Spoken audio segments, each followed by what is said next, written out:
If you like the story, you can support the author on Patreon. Link is in the description. Chapter 1 Choose You Part 1. Austin Kevin, a 15-year-old teenage boy with black hair and brown eyes, sat on the couch in the living room of his suburban home, wearing a simple black shirt and blue pants. The television screen flickered with images of Pokémon battling against each other in a colorful world filled with magical creatures. As he watched, Austin's face contorted with frustration. "Oh, come on, that's nonsense," he grumbled, his voice filled with indignation. He leaned forward, resting his elbows on his knees and his chin on his hands, as he watched his favorite Pokémon, Pikachu, losing against a rookie Snivy. Austin couldn't believe what he was seeing. How the heck can Pikachu lose against a rookie Snivy, the Pokémon who defeated a Regis and held his own against a Latios? He exclaimed, incredulous. Yes, his electric attacks were gone, but he could have utilized Iron Tail to launch that snake. Austin had always been a huge fan of the Pokémon anime, but lately, he found himself getting more and more frustrated with the show. There was a period when Ash only took Pikachu to hone and didn't use any of his other Pokémon for one episode except for Bulbasaur, before doing it again in Sinnoh. He shook his head in disbelief and switched the TV off, muttering to himself. Anyone could do a better job. Austin grimaced as he turned away and put on his headphones to listen to music. The room was quiet, the only sound being the soft strains of music emanating from Austin's headphones. The air was still, and the only light in the room came from the flickering of a nearby lamp. As Austin sat there, lost in thought, he couldn't help but think about the black and white series of the Pokémon anime. He thought about how much better it could have been if they had retained the growth that Ash made in Diamond and Pearl. They could have done a lot more with him if he'd taken more than Pikachu. That was a complete and utter farce. Austin Kevin's eyes began to droop as he listened to the pulsing beat of the music. The rhythm seemed to match the pounding of his heart as he reflected on his frustrations with the Pokémon anime. Despite his initial excitement, Austin noticed that he was exhausted only a minute into the song. It was strange, as he had just been exuberant, lost in the music's driving beat. But now, as he sat there, his body felt heavy, as if he had been carrying a great weight on his shoulders. He let out a deep yawn, feeling his eyes grow heavy. The air around him seemed to thicken, and his thoughts grew muddled as he fought to stay awake. It was as if a dark fog had descended upon him, wrapping him in its tendrils and pulling him down into a deep slumber. 0. Austin's eyes slowly fluttered open, adjusting to the bright sunlight streaming into the unfamiliar room. He felt disoriented, almost dizzy, as he tried to piece together what had happened. The room was cluttered with various Pokémon-themed decorations, including a Clefairy piggy bank, a Zubat hanging from the ceiling, and a Snorlax bed on the floor. As he sat up, he noticed a smashed Voltorb clock with a small Pidgey perched on it, and his nose twitched at the musty odor in the air. Suddenly, a sharp pain shot through his head as he stumbled out of bed, almost tripping over the rumpled sheets. He felt a strange sense of detachment from his body, as if he was watching himself from a distance. And then, he caught sight of his reflection in a nearby mirror. It was Ash Ketchum staring back at him, dressed in the same green pajamas he wore in the first episode. Austin's heart started racing as he lifted a trembling hand to his face, feeling the rough texture of Ash's skin against his fingertips. "And no way," he stammered, his voice sounding strange and unfamiliar to his ears. He took a step closer to the mirror, his eyes widening in disbelief as Ash's reflection drew nearer. He could see the dark circles under his eyes, the stubborn cowlick of black hair, and the determined set of his jaw. It was as if he had been transported into the body of his favorite childhood hero. After taking it all in, Austin made the prudent decision. He let out a shriek and quickly realized that it wasn't such a good idea. A few seconds later, he heard footsteps approaching, quick and urgent, as if someone was in a hurry to check on him. The door burst open to reveal a young woman with mahogany hair and amber eyes, her face edged with worry. "Ash, are you okay?" she asked, her voice soft and soothing. Austin felt a jolt of fear run through him as he tried to compose himself. His first reaction was to say that he wasn't Ash and that this was absurd. He didn't want to appear insane, though. And it gets worse. As a result of the broken clock, he had to improvise by estimating where he was in the chronology. "I didn't get enough sleep," he exclaimed, trying to mimic Ash's voice as he ran past her, feeling a little unsteady on his feet. He could feel her eyes on him as he bolted out the door and down the street, his heart pounding in his chest. "Wait a minute, you have to eat. When Delia spotted Ash sprinting out the door, she came to a halt and smiled. "Just like your father, says Delia. As he ran, he took in his surroundings with new eyes. He was in some kind of suburban neighborhood, with neatly manicured lawns and colorful flowers blooming in the gardens. Austin felt like he was in a dream, but a very vivid one. He couldn't shake the feeling of being trapped in someone else's body, as if he was a prisoner in his own mind. And then, he came to a halt, panting and gasping for breath. He realized he had run far from Ash's house, which was still visible in the distance. He had no idea where he was or what he was supposed to do. This can't be real, he muttered to himself, trying to convince himself that he was hallucinating. But then, he heard a rustling in the bushes behind him, and he turned to see a small group of pidgeys pecking at the grass. He could hear their soft cooing and the flutter of their wings as they took off into the sky. Austin's heart skipped a beat as he realized that this was all too real. He was stuck in the body of a 10-year-old boy, in a strange world filled with mythical creatures and dangerous adventures. What the hell is happening to me? He whispered. As Austin muttered to himself, the words felt like they were slipping through his fingers, as if he was grasping at something intangible. Well, obviously, I'm in Pallet Town, he thought to himself, trying to hold on to some semblance of sanity. His mind felt like a frayed rope, about to snap at any moment. Austin shook his head, disoriented and confused, trying to make sense of what was happening to him. And then, he heard a commotion in the distance, a cacophony of voices and footsteps. As he made his way towards the source of the commotion, he saw a crowd of people gathered in front of a gate that led up to the Oak Pokémon Lab. And there, standing at the forefront, was a familiar face, Gary Oak, the arrogant and entitled kid who always seemed to rub Ash the wrong way. Well Ash, better late than never I suppose, Gary sneered, his voice dripping with condescension. Austin felt a surge of anger rise up within him, but he forced himself to remain calm, to keep his cool. He couldn't let Gary get under his skin. But then Gary revealed that he had a Pokémon, a Squirtle, while Ash had none. The nerve of the guy, to act as if he was better than everyone else just because he had a Pokémon. Must be some Pokémon if it has to put up with your big head, Ash retorted, his voice laced with sarcasm and disdain. Gary looked taken aback, as if he wasn't used to being spoken to in such a way. But then he quickly composed himself, his eyes gleaming with a dangerous light. I bet you're wondering what Pokémon it is, he started to say, before Ash cut him off. Squirtle, Ash said flatly, as if it was the most obvious thing in the world. Gary's eyes widened in shock. How did you know? He demanded, his tone bordering on hysterical. But Ash just shrugged, trying to play it cool. There are 3 choices, I just chose one, he lied, hoping that Gary wouldn't catch on. Gary gave him a suspicious look, as if he knew Ash was lying, but then he just shook his head and got into his car. Smell ya later, Ashy boy, he said, before driving away. Comment. 65 Comment. Vote. Chapter 2, Chapter number 2 I Choose You Part 2. Austin stared at Gary Oak's retreating figure with a mixture of disgust and confusion. The boy was insufferable, the kind of person who made you want to peel your skin off just to get away from them. He muttered to himself, wondering how Ash had ever put up with him. But before he could contemplate Gary any further, a new presence made itself known. Professor Samuel Oak, an old man with graying hair and a white lab coat over a red shirt and brown cargo pants, appeared out of nowhere, causing Austin to jump in surprise and fall over. Professor Oak. He stammered, his eyes wide with amazement. The professor raised a skeptical eyebrow at Austin's awestruck expression. Well, you look like you're ready for bed, not for Pokémon training, he observed with amusement.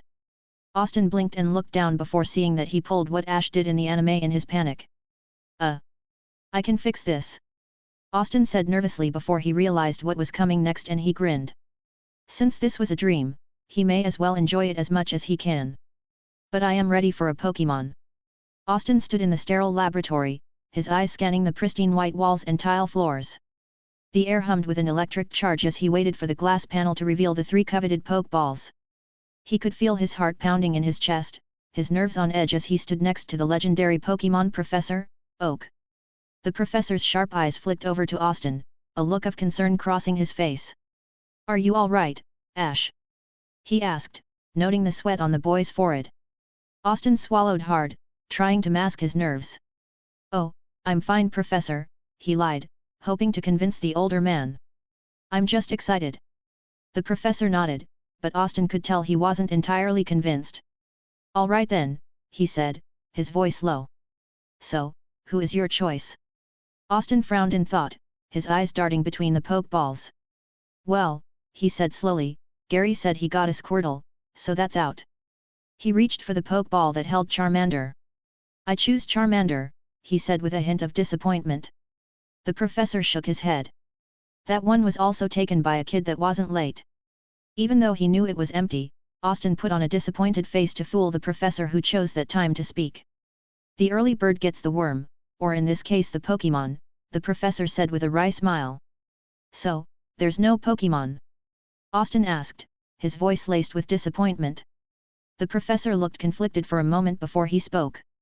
Well, there's still one left, but I'll take it, Austin interrupted, a little too eagerly. The professor hesitated, pressing a button on his console. A Pokeball with a lightning bolt emblem appeared, and the professor's expression turned grave. I think I should warn you, there is a problem with this last one. But Austin was already reaching for the Pokeball, his eagerness getting the best of him. I'll take my chances, he said, a hint of excitement in his voice. The professor handed him the Pokeball, and Austin pressed the button eagerly. A blinding flash of light filled the room, and he shielded his eyes as the light faded. When he could see again, he saw the small, yellow mouse standing before him, its red sacs on its cheeks and lightning bolt tail twitching as it blinked its black eyes. His name is Pikachu, the professor said, his voice serious. Austin reached out to the cute little creature, his heart pounding in excitement. Hi, Pikachu, he said, a wide grin spreading across his face. But as soon as he touched the little creature, he felt an electric shock course through his body. His muscles spasmed, and he fell to the ground, writhing in pain. He forgot how much of a dick Pikachu was in the beginning. As Pikachu huffed, Austin realized one detail. He just felt pain. Oh, shit, he wasn't dreaming. Austin probably would have freaked out if it wasn't for the fact that he was twitching a bit from the electrocution. The room spun around him, and he could hear the sounds of his own labored breathing, punctuated by the crackling of electricity. He could hear the hum of machines and the beep of monitors as the professor rushed to his side. Shocking, isn't it? The professor quipped, his voice strained. Screw you. Austin thought with a twitch. Once he could move, Austin looked at Pikachu who wouldn't even meet his gaze. Now that he knew for a fact that this wasn't a dream, Austin couldn't help but think. How did he get here? And if he was here in Ash's body, where was the real Ash? Was Ash in his body? Austin felt some worry because he didn't know how his parents would react to someone in his body claiming they were Ash because he was pretty sure that's what he would do. I have to find a way to fix this. Austin thought as Professor Oak handed him the Pokédex and Pokeballs. Somehow, someway. Knowing my luck, I'll probably be in the mental hospital when I get home. Austin looked at the Pokédex and messed with it to see how it worked before pointing it at Pikachu, who finally gave him a look, wondering what he was doing. Pikachu are a small species of Pokémon which many people find cute, and for this reason have become quite popular as pets, even among people with little interest in Pokémon battles. This is an unfortunate fact which leads to many electrocutions, for a Pikachu can be quite dangerous to handle. Pikachu are a Pokémon that store electricity in their cheeks, but this electricity must be released on a semi-regular basis lest the Pokémon use powerful electric attacks at random, shocking everything in sight. Typically this is handled by occasionally hooking the rodent up to a special battery which is recharged by its shock, then using the electricity to power the household. Furthermore, they do not only use thunder shock to release energy, but also when startled or angry, and they do not have especially forgiving tempers. Many a trainer has been hospitalized or worse when quarreling with their Pokémon, some passing away from shock wounds which could have been properly treated were the trainer not embarrassed for how this reflected upon them as a trainer. Moreover, there is the issue of weather. Pikachu can seldom be cooped up inside for long, but they are prone to causing nearby people to be electrocuted in rain, and its tail can attract lightning in thunderstorms. Proper care involves the usage of a Pokeball in inclement weather, but Pikachu are often reluctant to be so confined. Many inexperienced owners are equally reluctant to use them, fearing it will mark them as Pokémon trainers and force them to accept challenges and see their precious Pikachu injured. Despite this, with a gentle spirit and proper caution, Pikachu can make for excellent pets. The Pokédex said, surprising on the unique dex entry he had never heard before in the games, anime, or manga.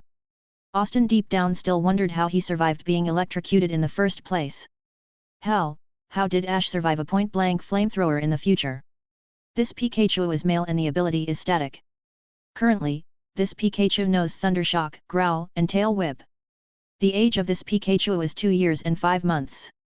Austin was even more surprised when he saw that the Pokédex also gave him the age of the Pokémon as Pikachu huffed and looked away. You may want to return him to his Pokeball. Professor Oak suggested, gaining Pikachu's attention as he tensed. Remembering that Pikachu didn't like the Pokeball, Austin smiled. Nah, I think he would like to be out of it. He said, surprising Pikachu that he got it. Hopeful why this will keep him from electrocuting me.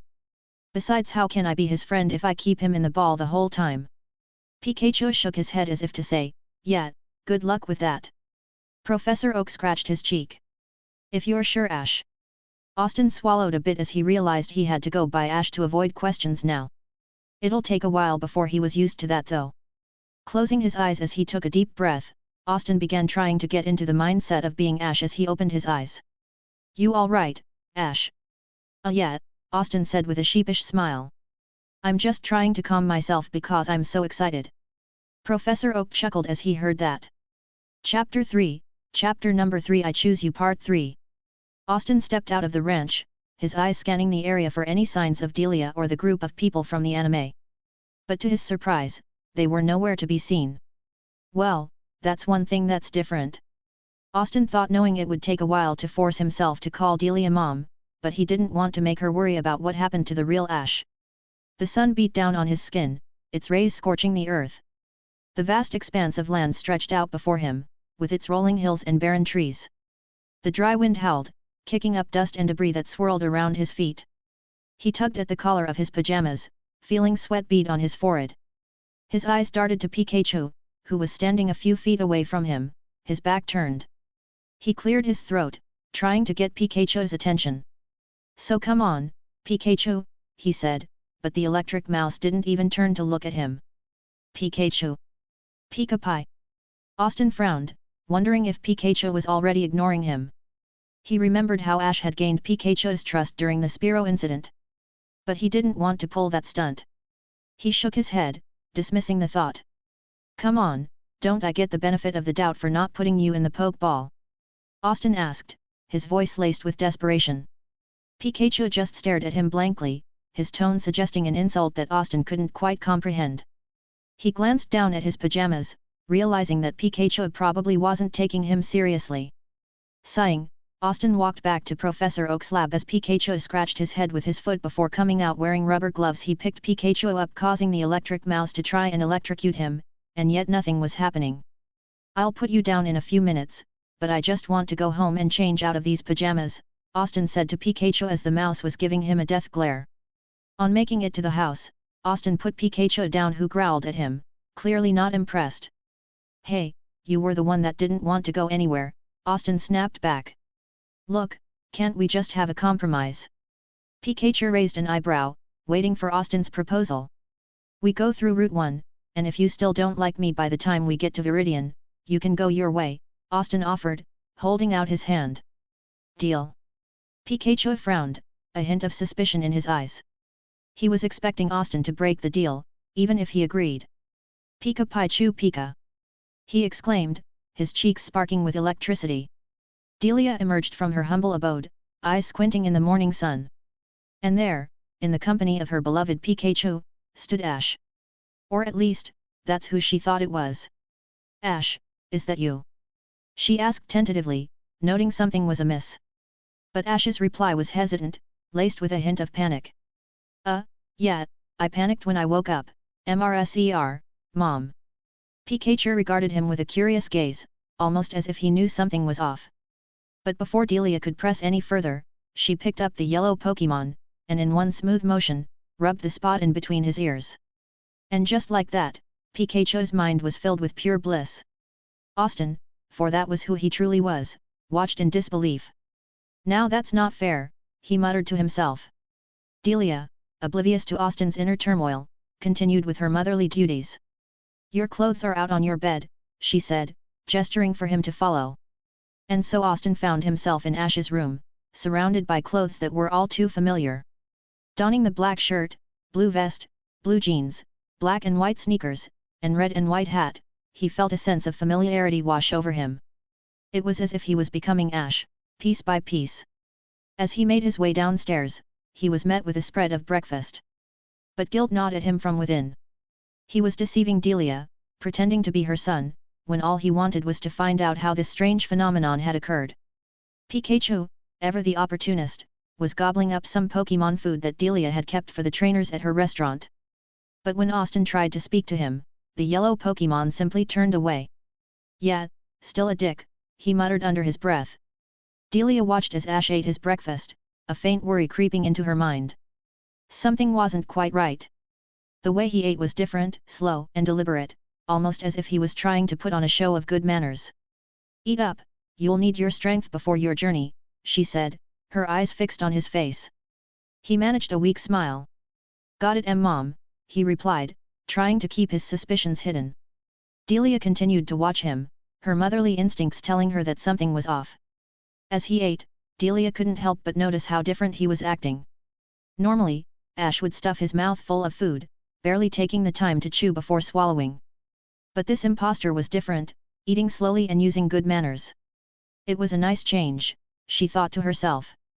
But as she thought more about it, she realized that Ash had been acting differently since he had woken up.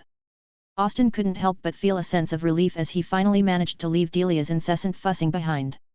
The woman had clung to him like a barnacle, reminding him to change his underwear and pressing awkward hugs upon him until he was ready to scream. But now he was on Route 1, the wide-open road stretching out before him like a great maw, promising adventure and danger in equal measure. Pikachu trotted beside him, no longer willing to be carried now that Austin had the rubber gloves. Austin couldn't help but feel a sense of unease at the creature's presence. Pikachu was acting strange, like it was aware of something that Austin wasn't. Maybe it was just his imagination, but he couldn't shake the feeling that there was something off about the yellow rodent. Breathing in slowly, Austin began to walk as he saw various Pidgeys flying around. The creatures were a common sight on Route 1, and Austin couldn't help but feel a sense of excitement at the prospect of catching one. But he had to focus on the task at hand first. He had to gain Pikachu's trust if he was ever going to find out what happened to him. As if sensing his thoughts, Pikachu scampered up a nearby tree and sat there, tongue sticking out.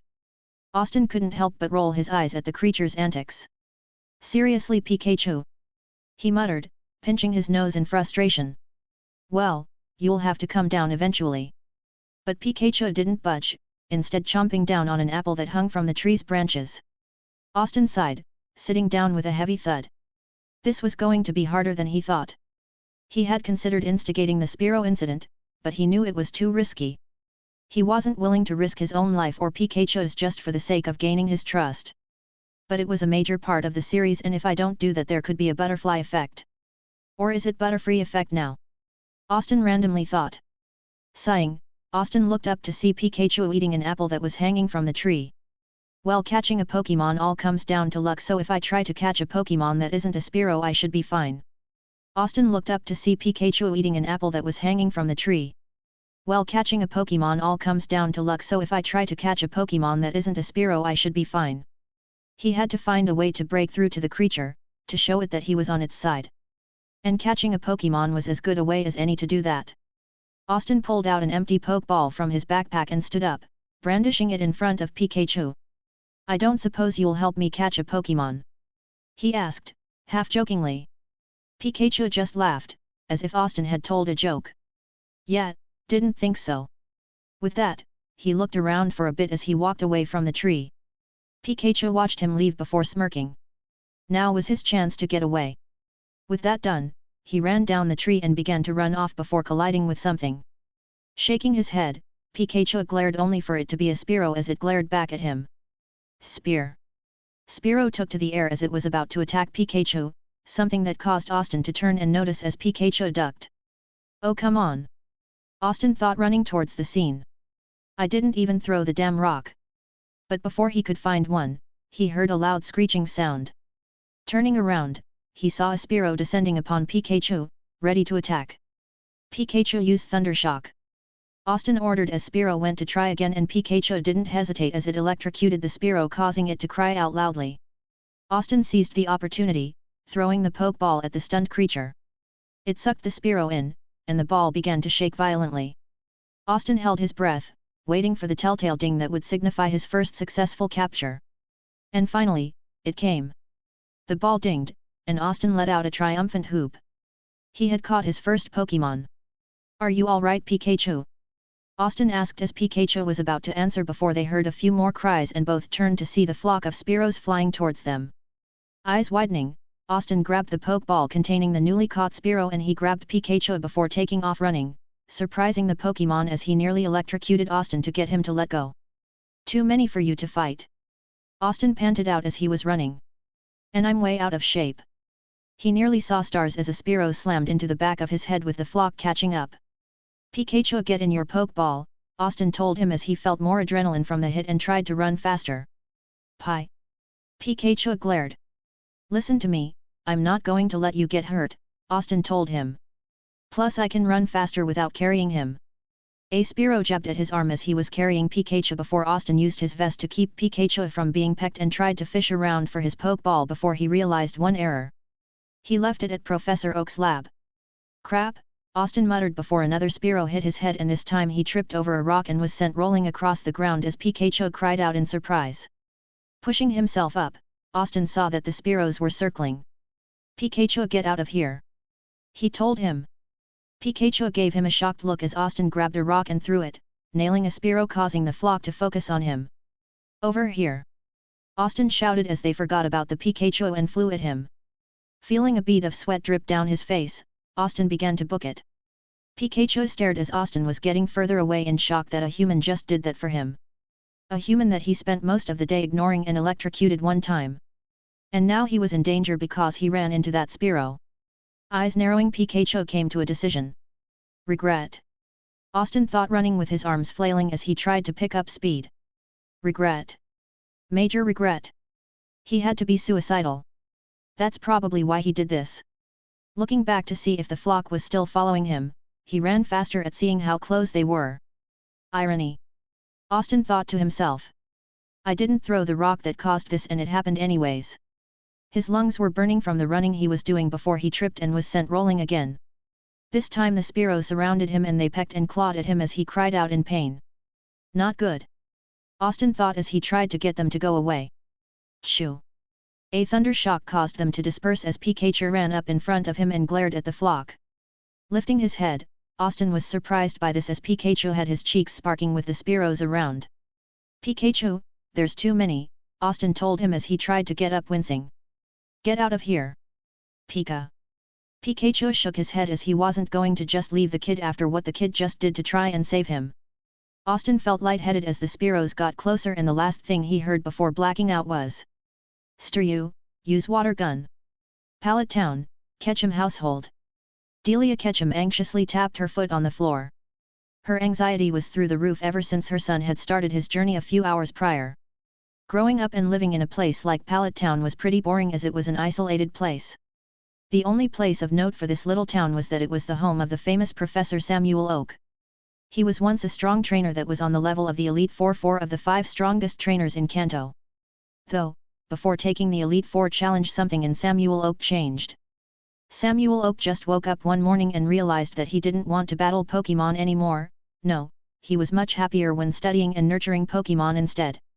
So he left the life of a Pokémon battler behind and he set up shop in the town that he grew up in, Pallet Town.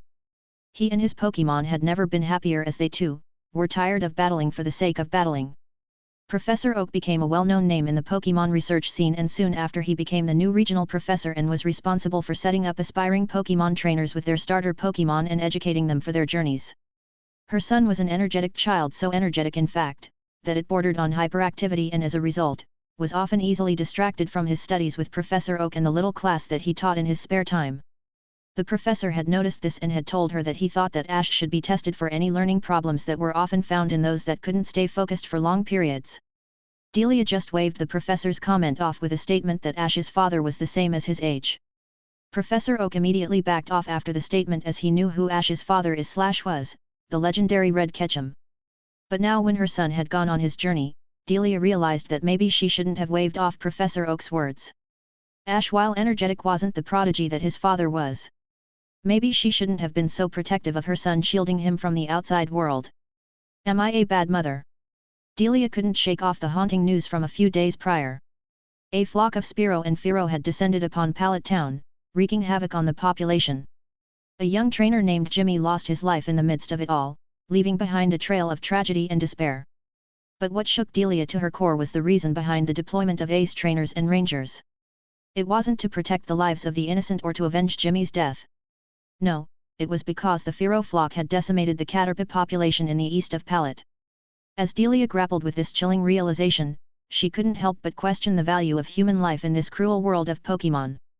Did the League truly cherish the lives of its young trainers, or were they simply pawns in a greater scheme? Her heart ached at the thought of her son, Ash, following in the footsteps of those who had lost their lives pursuing their dreams of becoming a Pokémon trainer. But how could she crush his aspirations and rob him of his one true passion? Delia was torn between her love for her son and her fear for his safety. Chapter 4, Chapter number 4 The Deal. Austin slowly opened his eyes, feeling a dull ache in his head. His surroundings were hazy and his body felt stiff. The sounds of the nearby stream were the only indication of where he was. As he tried to sit up, he felt dizzy and disoriented. Pika. Austin was startled by a sudden weight on his lap and looked down to see Pikachu looking relieved. The sight of his companion brought Austin back to reality. Hey, Pikachu, Austin said as he looked around, trying to take in his surroundings. He saw that he was near a stream, surrounded by tall grass and trees. The sunlight filtered through the leaves and danced on the water, casting an ethereal glow over the area. Finally awake. A voice interrupted his thoughts. Austin turned to see a teenage girl with reddish-orange hair standing nearby. She wore a yellow shirt and blue shorts with red straps that went across the shirt, and she had on red tennis shoes. Austin couldn't help but notice her striking appearance. Why yet, Austin managed to reply, feeling a little embarrassed by his disoriented state. I was riding my bike to get to this spot when I saw you being attacked by the Spearow flock, the girl said, frowning. Next time you try to catch a Pokémon, make sure it isn't a part of a group. Austin's face darkened as he remembered the Spearow attack. Hey, that Spearow attacked Pikachu first, he retorted, defending himself. Pikachu looked between the two humans as if watching a tennis match. Wait, how did you know I caught a Spearow? Austin asked, puzzled. While you were unconscious, I had to make sure your Pokémon weren't injured, and your Spearow tried to attack me, the girl replied, looking at him with a mixture of annoyance and concern. Austin realized that he had changed the story of his first Pokémon capture. In reality, Ash's first capture was a Caterpie, not a Spearow. Hey, are you listening? The girl's voice broke through his thoughts, and he looked up, feeling a little ashamed. Sorry, he muttered, rubbing his eyes. The girl looked at him with a hint of concern. Are you all right? She asked. Why yet, Austin replied, getting up slowly. Just a little exhausted. Well, you're in luck. There's a Pokémon Center nearby in Viridian City, the girl said, pointing in the direction he needed to go. Oh, thanks. Austin stopped as he realized it would be awkward if he knew her name without her telling him. Misty Waterflower mistook his hesitation for something else and sighed. I'm Misty Waterflower. I'm OER Ash Ketchum, Austin said, almost slipping up and using his real name. Misty frowned at his slip-up, but didn't comment. Just don't get attacked by any more wild Pokémon on the way, she chided, turning back to her fishing. Austin nodded, feeling a little awkward. He looked at Pikachu and asked, You ready to go? Pikachu replied, walking up behind him. Austin grinned and walked by Misty's bike. He thought to himself, well, I guess she won't be traveling with me after I barbecued her bike. 0. Austin trudged along the dirt path, the sun slowly setting behind him, casting long shadows over the trees that lined the road. He could feel the weight of his backpack pulling at his shoulders, the straps digging into his skin. He glanced down at his attire, a plain t-shirt and jeans, nothing fancy, nothing noteworthy. He kicked a pebble as he walked, the sound echoing through the quiet countryside. After an hour of walking, Austin's feet ached, and he could feel blisters forming. He reached into his backpack and pulled out a small red and white ball. Should I? He asked Pikachu, who was perched on his shoulder. The yellow Pokémon shook his head, knowing what Austin was about to do. Wait until we're at the Pokémon Center. Pikachu nodded, and they continued their journey. He hasn't seen the first season of Pokémon in a long time, but he does remember some key details. Like who Ash's team was, and he already changed that a bit on his first day here. But he didn't remember everything. Some things would probably come to mind if they happened. Shaking his head, Austin saw Viridian City from the hill he made it to and smiled as the sun was looking like it was beginning to set. "We're here," Austin said, looking up only for his eyes to widen. He could see a bird flying off into the sky. Despite knowing what it was, he took out the Pokédex. Pokémon unknown. That was what the answer was. "Ho-oh," Austin whispered, causing Pikachu to look at him in surprise. How did he know? Seeing Ho-oh disappear, Austin clenched a fist as they descended the hill. They heard an announcement blaring from a nearby speaker. "Attention citizens of Viridian City. There have been reports of possible Pokémon thieves. Keep on the lookout for suspicious-looking strangers." The voice belonged to a blue-haired woman dressed in a police uniform, who went by the name of Officer Jenny. Austin made sure to keep his Pokédex at the ready as he approached her. "Hi, I'm from Pallet Town," he said, trying to come across as innocent and harmless as possible. "Is the Pokémon Center nearby?" "You're the fourth trainer from Pallet Town that I've seen today," Officer Jenny replied, taking the Pokédex from Austin and flipping through it. She checked the identification section and saw Austin's picture. "Everything is in order. Be careful of the rumored Pokémon thieves, and the Pokémon Center is that way. You can't miss it." "Thank you," Austin said as he and Pikachu made their way towards the massive Pokémon Center. "Well, I seem to have a little more luck than Ash did," Austin thought as he continued down the path. "I caught a Pokémon and managed to get Pikachu here in fairly good condition. Then again, he didn't get injured as I did." "So Pikachu," Austin said, catching his attention. "A deal is a deal. Do you want to continue with me or go your own way?" Pikachu gave him a look of disbelief. He honestly forgot about the deal with everything that happened and was pretty surprised that Austin brought it up. "Pika-Pi?" Pikachu asked, tilting his head. "I'm not going to force you to stay if you don't want to," Austin said as he could see the outline of the Pokémon Center. The building was even more impressive up close, with its towering glass windows and colorful lights flashing on and off. Austin couldn't help but feel a bit overwhelmed as they stepped inside. The sounds of Pokémon cries and trainers chatting filled the air, and he had to take a moment to adjust to the noise. "Came in sight. To quote Ash, it's gigantic." Pikachu said, not walking away. "So you're going to stay?" Austin asked as Pikachu gave a nod. "Well, all right then." Chapter number 5: A Dream with Ash Ketchum. Author note: this chapter will show Austin talking to Ash, and I will say this again, that it is just a dream, and I put it in here to give you guys a hint that Austin's transmigration had something to do with Delia and Palkia. "Welcome to the Pokémon Center." Nurse Joy, a pink-haired woman, said as Austin walked in. "How can I help you? Can you look to see if my Pokémon are healthy?" Austin asked, handing her Spearo's Pokeball and reaching down to hand her Pikachu to the mouse's shock. "Relax, Pikachu, she's just going to see if you are injured." "Chew," Pikachu said, a little doubt in his tone. Pikachu doesn't like Pokeballs, and I haven't let Spearow out since I caught him earlier today," Austin warned her. "So I don't know if he'll attack or not." Nurse Joy gave a nod and left, leaving Austin alone as he sat down and closed his eyes to slowly drift off to sleep. "Man, finally alone," he muttered a little later. "I wouldn't be too sure about that." Eyes widening, Austin looked to the side to see Ash. "The heck?" Austin asked, falling out of his seat as he saw Ash in his Sinnoh garb. "You!" screamed Ash in his Sinnoh garb as he pointed at Austin. "I've been trying to get your attention since you woke up before getting Pikachu," Ash exclaimed. "How can I not see you?" Austin stopped when he realized he could see through Ash. "It finally happened," I snapped. "You're not crazy," Ash told him a little sheepishly as he rubbed the back of his head, not sure how to do this. So Austin. How did you know my name?" Austin asked in shock. "I can hear your surface thoughts right now," Ash told him. "I guess you want an explanation." Austin gave him a deadpan look. "Right, well. I already experienced my journey up to Sinnoh," Ash said, surprising Austin. "Do you know who Team Galactic is?" "Yes." Ash looked surprised before he continued. "Well, their leader did something with Dialga and Palkia, and that was when I woke up like this."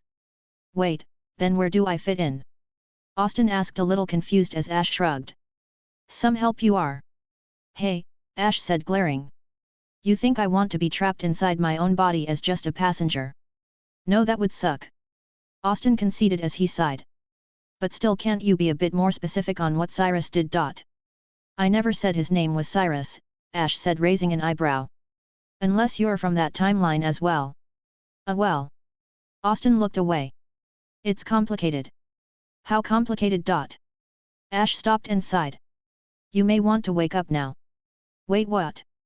Austin was cut off as he fell out of his seat, waking up in the same spot without Ash. That was a weird dream. Standing up unsteadily, Austin couldn't help but think of Ash's mom, as she did get a call in Pokémon canon. I guess I better call to ensure her that her son is safe. Austin thought as he approached the video phones.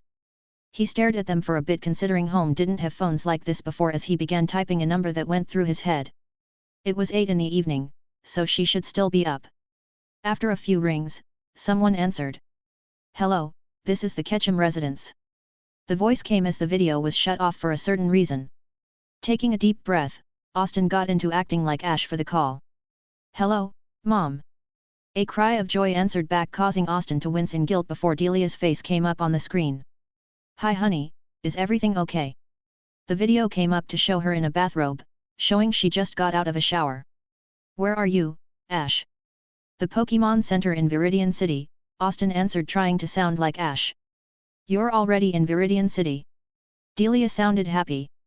It took your father 4 days to get there when he started Pokémon training. Oh, he'll be so proud. You're the apple of his eye. Haha, yeah, apple, Austin said a bit nervously before Delia saw the scratches on him. What happened to you? Spearow flock, Austin said, a little scared by the worried look. One attacked Pikachu first, and when I caught it, the flock came. Are you hurt? No, I'm fine, Austin said, not sure what to say to her. Pikachu protected me. That's great. Delia sounded happy again. You should go to sleep though, tomorrow you have another big day. I love you. Austin felt a lump in his throat. You too. He said, hanging up. He can't keep acting like he's Ash when he's not. Standing up as he turned away from the video phone, Austin wondered what he would be doing. Should he follow canon and head for the Pokémon League? He needs to find out why he was in Ash's body and how. If his dream was real though, it would mean that Dialga and Palkia would have had something to do with it. Ring ring ring, phone call. Phone call. Austin jumped as he heard that repeating itself before walking to the computer. Hello? Who is this? Austin asked, despite knowing fully well who it is. Here, over here. Professor Oak's voice said as the screen came up. Don't you recognize me? I would if I wasn't looking at the back of your head. Austin quipped, causing Professor Oak to turn and realize he was at the wrong camera, and he panicked before it was fixed with him looking sheepish. There, I just got off the phone with your mother and she told me that you made it to the Pokémon Center in Viridian City, is that correct? Austin just stared. What do you think? He asked, shaking his head. You called here. Professor Oak coughed to hide his embarrassment. Right, well, the others made it to Viridian City. Gary and Richie left already, while Luna is staying at her home in Viridian, and I'm surprised you got there so soon with how late you left. He said to him. And I had my doubts that you would be able to handle your Pikachu, but when my grandson said that you wouldn't have a new Pokémon by the time you get to Viridian City, I bet him $1,000,000 Poké that he'd be wrong. You won that bet, Austin said, seeing another deviation from canon along with the surprise that Charmander was Richie's end. Who is Luna? Nurse Joy is checking on Spearow as well as Pikachu right now. Professor Oak laughed with a smile on his face. Well done. Spearow. He looked a little worried. That Pokémon is hard for new trainers to handle. We'll see, Austin said nervously. A doorbell caught Professor Oak's attention. Ah, there's my pizza. He said, looking to the side. It's been nice talking to you, Ash. Chapter number 6, A Pokémon Emergency. Austin nodded curtly as he disconnected the call, his mind already reeling with the possibilities of the weird pizza flavors that the professor could have ordered. He turned to face Nurse Joy, who was holding Pikachu and Spearow in her arms. Here you go, Ash, she said, handing him Spearow's Pokeball. Thank you, he replied, reaching out to take Pikachu from her. Chew! Pikachu cried out, sending an electric shock coursing through Austin's body. Jesus, Mary, and Joseph! He exclaimed, clutching his chest. What the hell, Pikachu? I thought we were cool. Pikachu looked away, his expression sheepish but guarded. As it turns out, he startled Pikachu by mistake. Pika-Pi. Pikachu had a sheepish look, but he still looked guarded as Austin shook his head. Painful, but I'm still alive, the hell. Austin thought as Nurse Joy had a surprised look. Shaking his head, Austin looked at Pikachu as the mouse spoke. Chew Pika, Pika-Pi. He said, looking away. Austin shook. Looks like we have some work to do. He didn't win Pikachu's friendship yet, all he won was a chance. You didn't have to shock me, Austin muttered, pushing himself up. Are you all right? Nurse Joy asked as Austin shrugged. He waved her off, his attention drawn to Misty as she entered the Pokémon Center.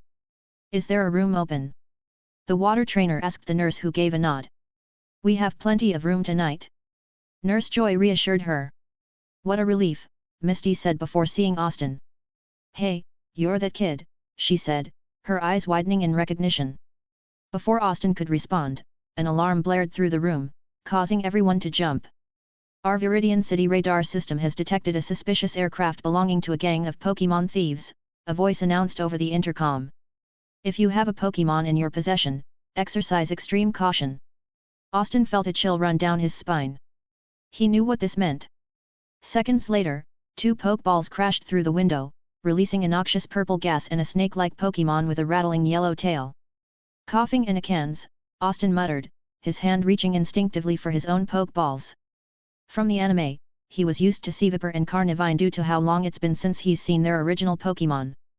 Coughing began spraying toxic fumes, causing everyone to cover their noses. Austin was coughing from the smell as he felt lightheaded before understanding. This type of fume wasn't lethal, it just disorientates people. What's going on? Misty coughed out as a female laugh echoed through the smoke. We'll answer your question, little girl. A male voice spoke after her.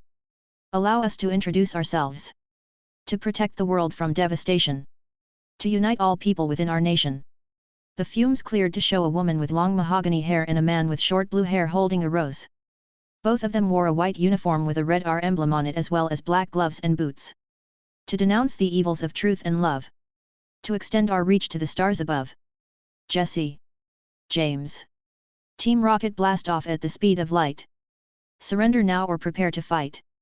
Meowth. A bipedal, cream-colored cat Pokémon with a gold coin on his forehead landed with a grin. That's right. Austin just stared. He forgot about them despite the fact they were in almost every episode of Pokémon. I always thought that motto was cool as a kid, but now it's just unnecessary. Austin thought before shaking his head. A talking Meowth? He asked, pretending to be surprised. That's awesome. Misty gave him a look of disbelief. That's all you have to say from that? She asked.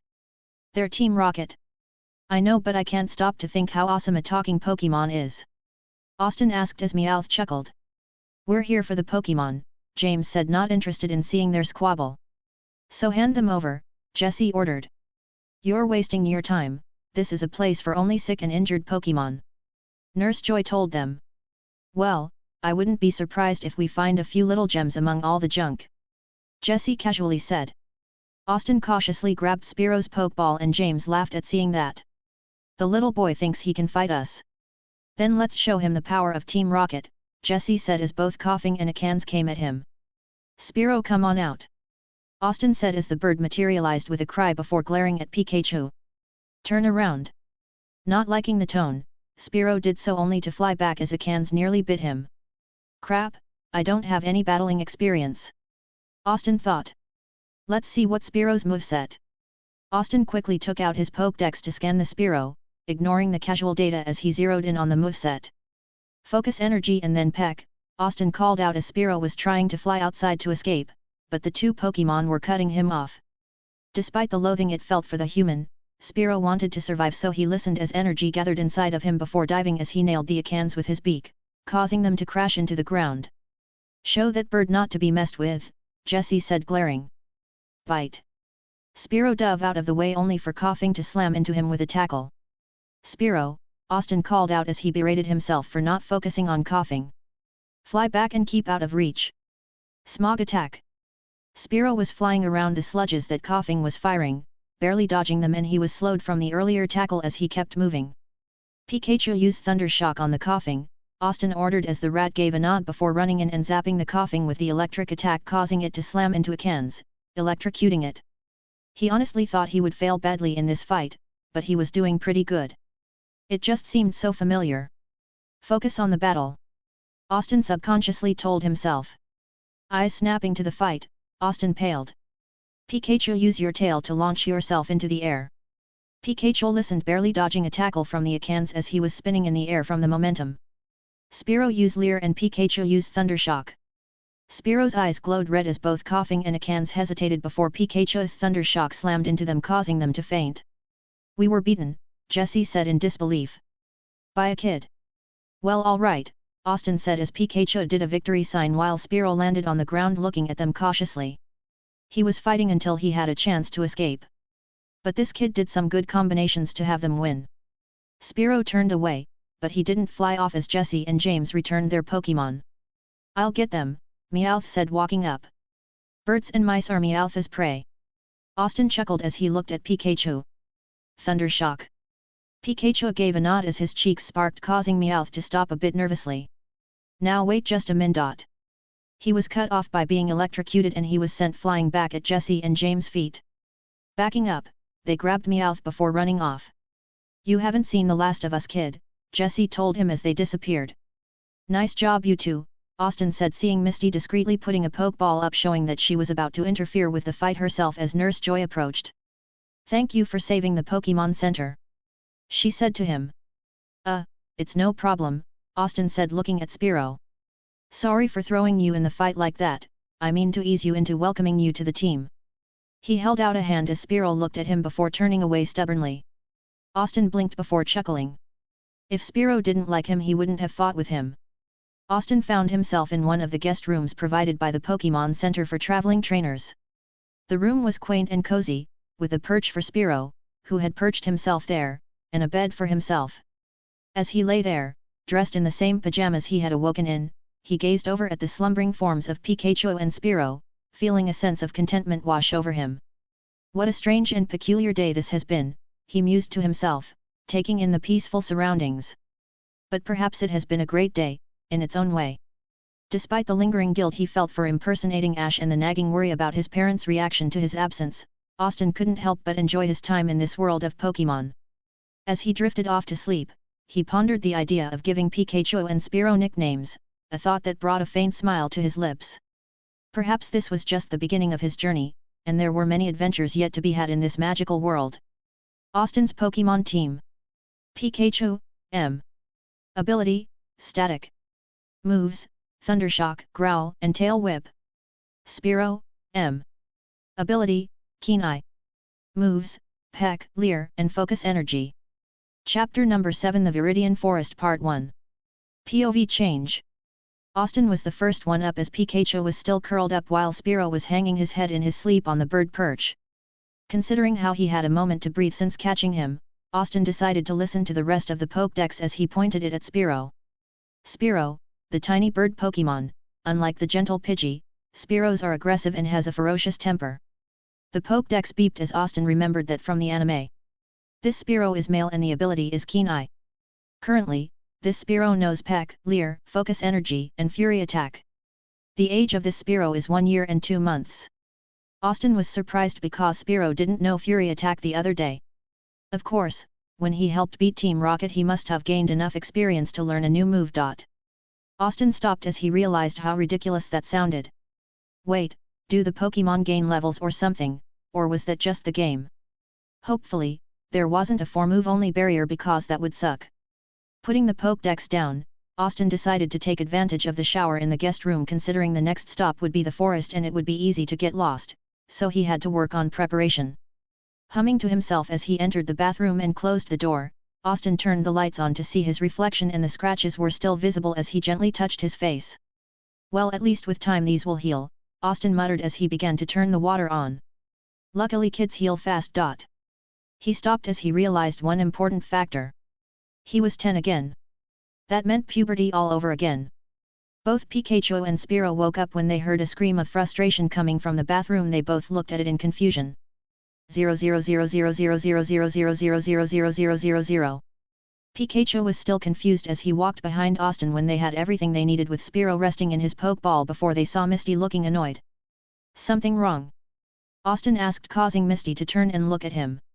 I just found out how Team Rocket got away easily yesterday, Misty said, looking angry. They stole my bike. Austin blinked, not expecting that before. He tried to imagine a paralyzed Meowth along with Jessie and James riding a one-person bike. He just couldn't see it. I'm sure Officer Jenny will get it back, Austin said, looking sheepish. I know, but I was planning on just riding through Viridian Forest as fast as I could, Misty said, crossing her arms as Austin remembered her bug phobia. Austin shrugged. Well, I hope you get it back soon. He said, about to leave. Should I ask her to go on a journey with me? I'd rather not. Austin thought after a few minutes. Especially through Viridian Forest with her bug phobia. 00000000000. He barely made it outside of Viridian City when he saw a purple rat with a white underbelly, running out of the field and looking around as if for berries. A Rattata. Austin muttered curiously before he looked at Pikachu. Want to give it a try? Pikachu gave a nod and ran out, catching the Rattata's attention as it tensed. Thunder Shock, Austin ordered as Pikachu fired right as the Rattata dodged with some speed. Whoa, that was a quick attack. The Rattata ran again, becoming a blur as it slammed into Pikachu, sending him rolling on the ground. Shaking his head, Pikachu looked annoyed. Growl, Austin ordered as Pikachu cried out, and he swore he saw the Rattata glow a bit. So that's how those moves work. The Rattata tried for another quick attack, but this time Pikachu didn't budge. Grab him and use Thunder Shock, Austin ordered, missing a look of annoyance in the Rattata's eyes as it was electrocuted. Deciding that was enough, Austin threw the Pokeball as the Rattata was sucked in. After a few tense seconds, the Pokeball dinged, showing a successful capture as Austin grabbed the Pokeball. Alright, we got a Rattata, Austin said before shaking his head. Did I just do that? Pie Pikachu! Pikachu cheered. Giving a grin, Austin checked the Pokédex as he let the Rattata out as glared at him. Rattata, the mouse Pokémon, bites anything when it attacks. Small and very quick, it is a common sight in many places. The Pokédex beeped. This Rattata is female and the ability is Guts. Currently, this Rattata knows Tackle, Tail Whip, Quick Attack, and Focus Energy. The age of this Rattata is 1 year and 8 months.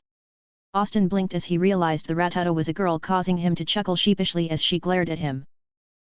Nice to meet you, Austin said as the Rattata turned away stubbornly. Man, I seem to get all the stubborn ones. Sighing, Austin returned the Rattata as he continued onwards before looking at Pikachu. Nice job, by the way. He said to him. Pie. Pikachu looked a little embarrassed by the praise. He barely made it into the forest when Austin stopped. Blinking, Austin did so to see a green caterpillar Pokémon with a yellow underbelly, and his eyes widened in recognition. Austin took a Pokeball off his belt and enlarged it before tossing it as the bug Pokémon was sucked in. Another capture. Austin thought with a grin at this. He always liked Butterfree.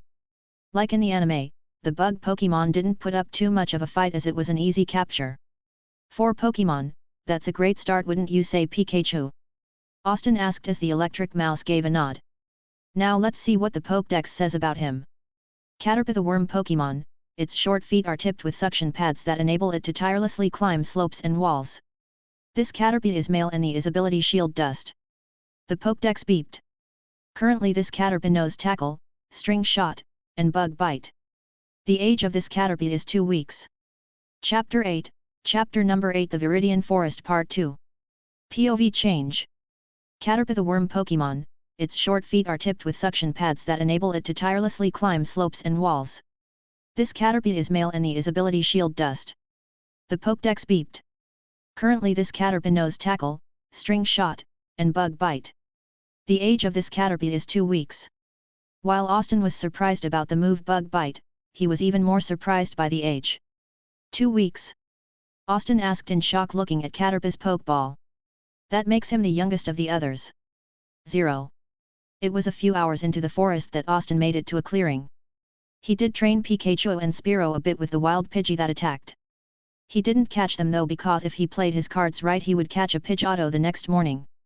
Rattata didn't get any training as she didn't like Austin, but Caterpie was the first friendly Pokémon that liked him right off the bat as Austin had him and Pikachu trained together. It's not like he didn't trust Spearow, but there was a chance that he would eat Caterpie rather than help train him. The clearing had a tree stump that Austin recognized from the anime as he sat down with Pikachu, letting Caterpie out as the little guy crawled up his arm. So what do you think about camping here tonight? Austin asked the two of them, eliciting a cry of agreement from the Pikachu. Alright, I'll let Spearow and Rattata out as well. As he did that, Austin saw Spearow eye the Caterpie hungrily, causing the little guy to shiver before he got involved. There will be none of that, Spearow. Caterpie is a member of the team, not your meal. Spearow muttered, turning away in annoyance. Caterpie, you should stick with Pikachu for the night, Austin said to him as Pikachu gave a nod, giving Spearow a look. Those two still didn't like each other, mostly due to how they met, and right now Pikachu trusted Spearow as much as he could electrocute him. With that done, Austin turned towards Rattata. Well, what about you? Ta. Rattata turned away, causing him to chuckle. Well, maybe you'll change your mind about me, Austin said as he began unrolling a sleeping bag before he stood up. I'm going to go collect firewood, Spearow, come on. Pikachu looked surprised by that as Spearow stretched his wings and flew to Austin, landing on his shoulder. I'm leaving you in charge while I'm gone, Pikachu, Austin told him. Plus this way Spearow won't try to eat Caterpie while I'm gone. Pikachu got the message as he gave a nod. 0. Spearow was quiet as he flew ahead, landing on a tree branch while Austin was getting firewood. Austin thought, looks like my luck is greater than Ash's luck, as he thought about the two new additions. How did Ash teach Pikachu Iron Tail? Austin thought. It wouldn't hurt to have him learn it early. Along with Steel Wing for Spearow and Dig for Rattata. Pikachu saw Rattata staying far away from him and Caterpie while they were waiting for their trainer to get back. Pika-Pi. Rattata looked his way with a glare. Tarata. Pikachu frowned as he crossed his arms. Pi. He said, doing some gestures. Pika-Pi. It seemed that Rattata was more annoyed at the fact that Ash got her gender wrong when they met rather than being captured. So given some time to cool down, she would accept him as a trainer. Caterpie, however, was pretty energetic as he began speaking with them. It seemed that Caterpie had dreams of becoming a butterfly to fly to the sky. Rattata looked between them as Caterpie asked what Pikachu's dream was, only to get a shrug from the Pikachu, not knowing.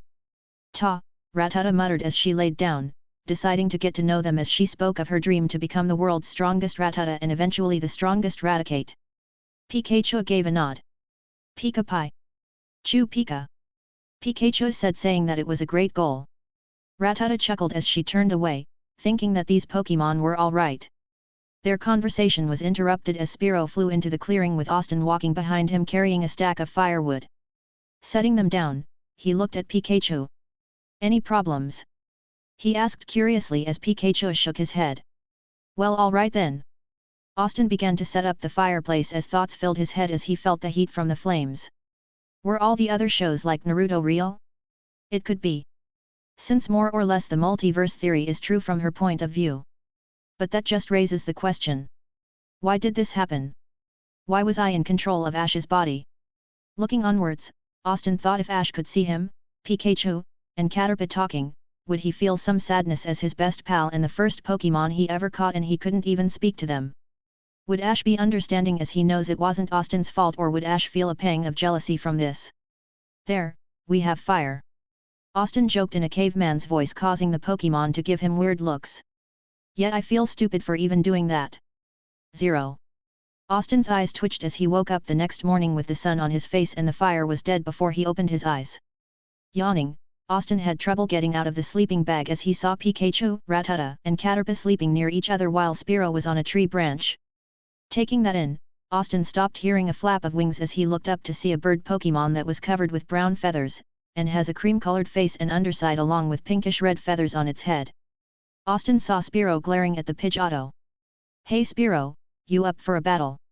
Spearow cried, alerting the Pidgeotto as well as waking up the other Pokémon as the small bird Pokémon flew into the field with Pidgeotto crying to meet the challenge. Fury attack! Austin called out as the Spearow quickly jabbed the Pidgeotto with its beak, causing the bird to cry out before it used its wing to knock the smaller bird away as it began using quick attack. Twist while you're falling, Austin called out as Spearow did so, barely dodging the quick attack as he righted himself. Now use peck. Pidgeotto blocked it by grabbing the beak with its talons and flying down, slamming the Spearow into the ground. I may have to change. Austin thought as he reached for Spearow's pokeball. Spearow returned. Spearow cried out in defiance as he pushed himself up, not admitting defeat. You sure? Austin called out as the Spearow gave a nod. Well, alright, Leer, and then Fury attack. Spearow's eyes began to glow as Pidgeotto released a sand attack, but due to his keen eye ability, Spearow was able to see through it as it unleashed a barrage of pecks, causing Pidgeotto to fall to the ground as it tried to get up. Taking that chance, Austin threw the Pokeball to Spearow's surprise, catching it pretty easily. Alright! Austin cheered as Spearow cried out, pointing a wing at Austin before himself. Austin managed to get what he was saying. It's not that I don't think you're a strong flying type, but Pidgeotto would make a great training partner for you, Austin said with a chuckle, remembering from the anime how this Spearow fought as a Fearow against Pidgeot. Wouldn't you get stronger from having a rival?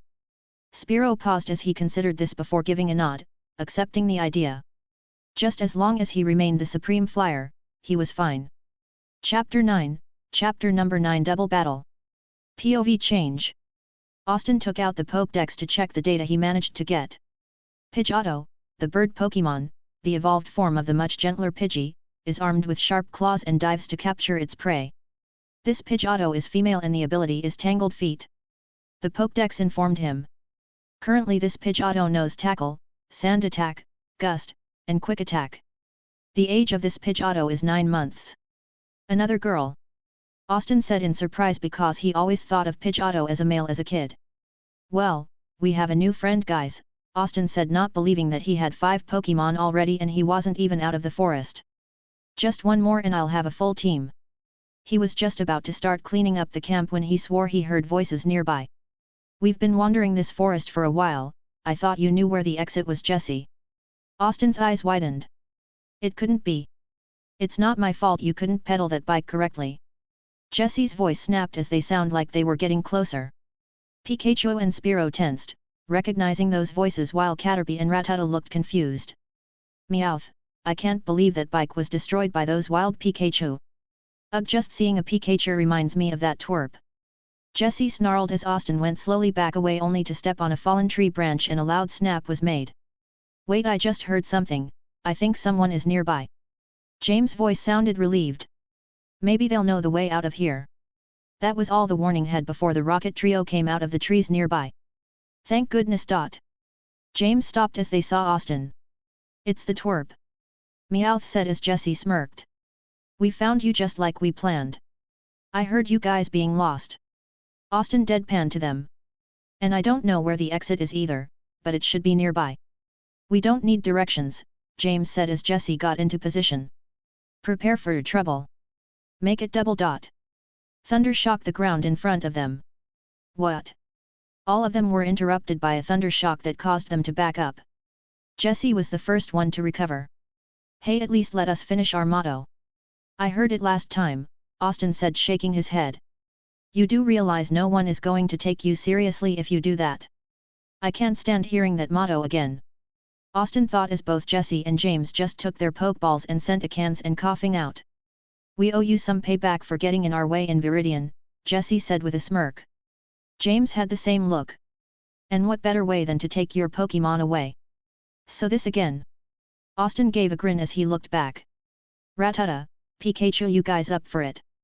Both mice Pokémon gave a nod as Caterpie was relieved at not going against them, while Spearow looked annoyed, but relented due to fighting the Pidgeotto earlier.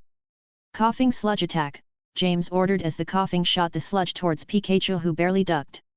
Rattata, use Quick Attack, Austin ordered as the small rat took off at a high speed towards coughing. Pikachu, aim your Thunder Shock at the Akans. Burrow underground.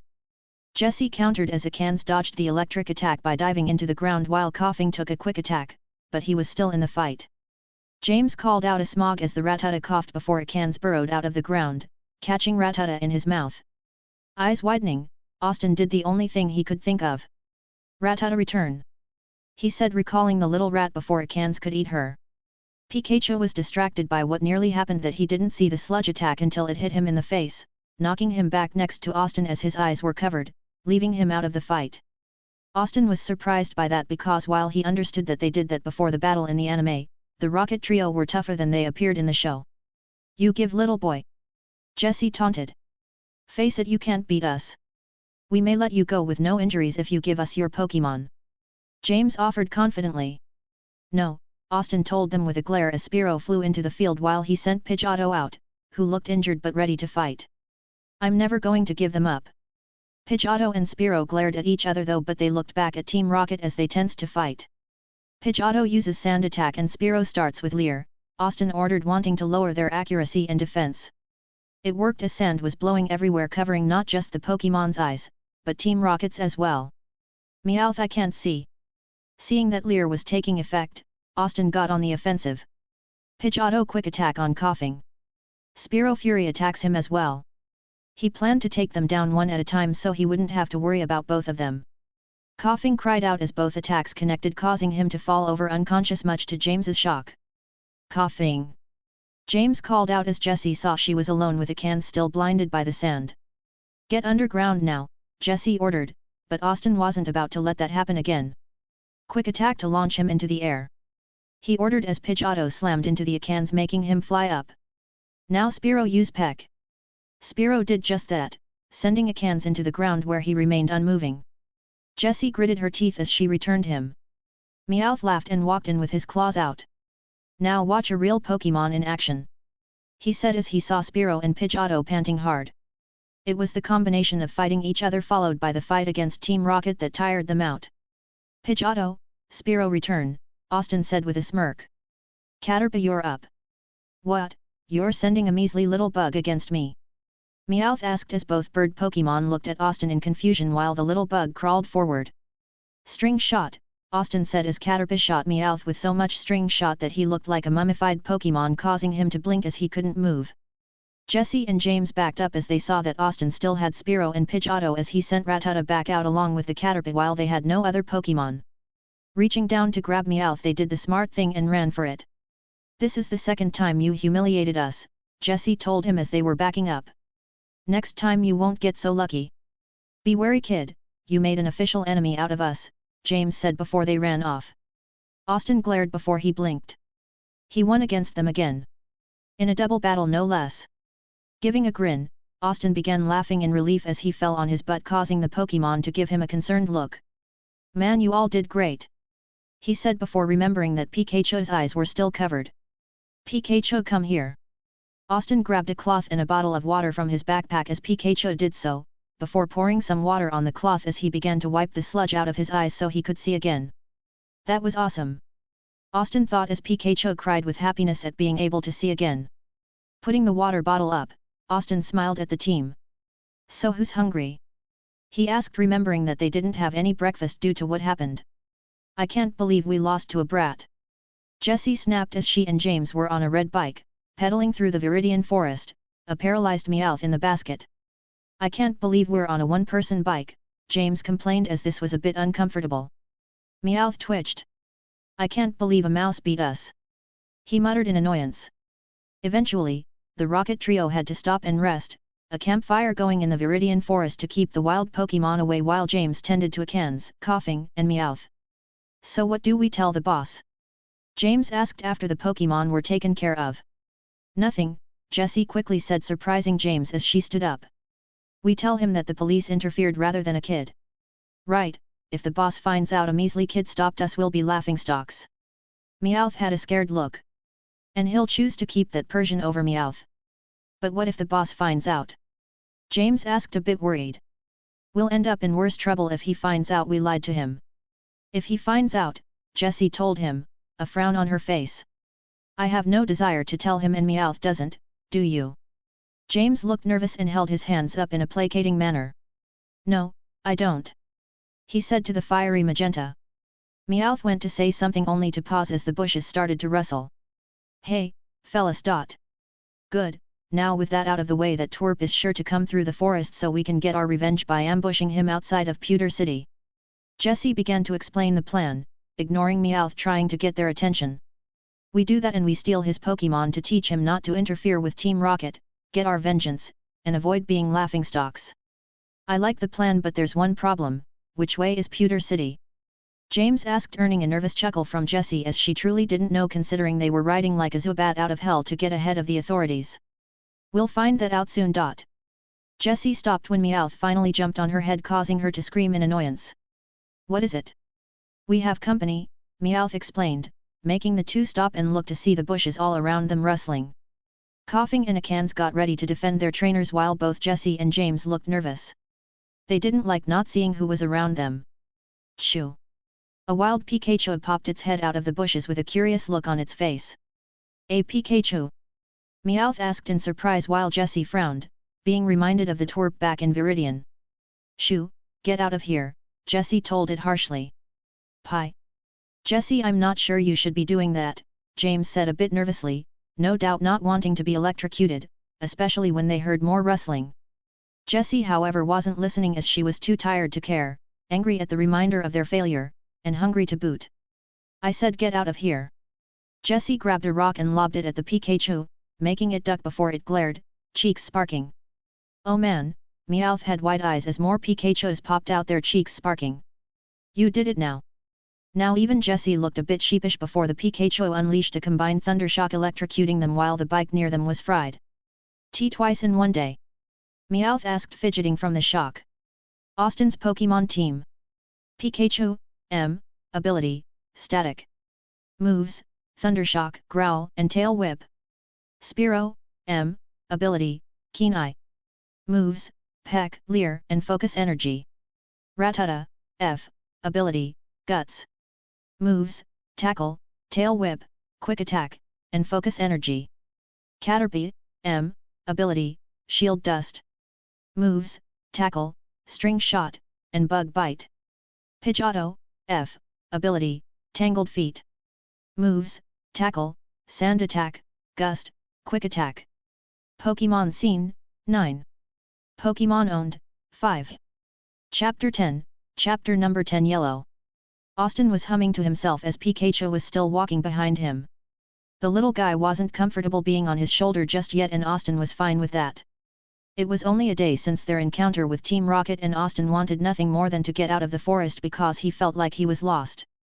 This is the part of the anime where that samurai trainer appears, so how do I handle samurai?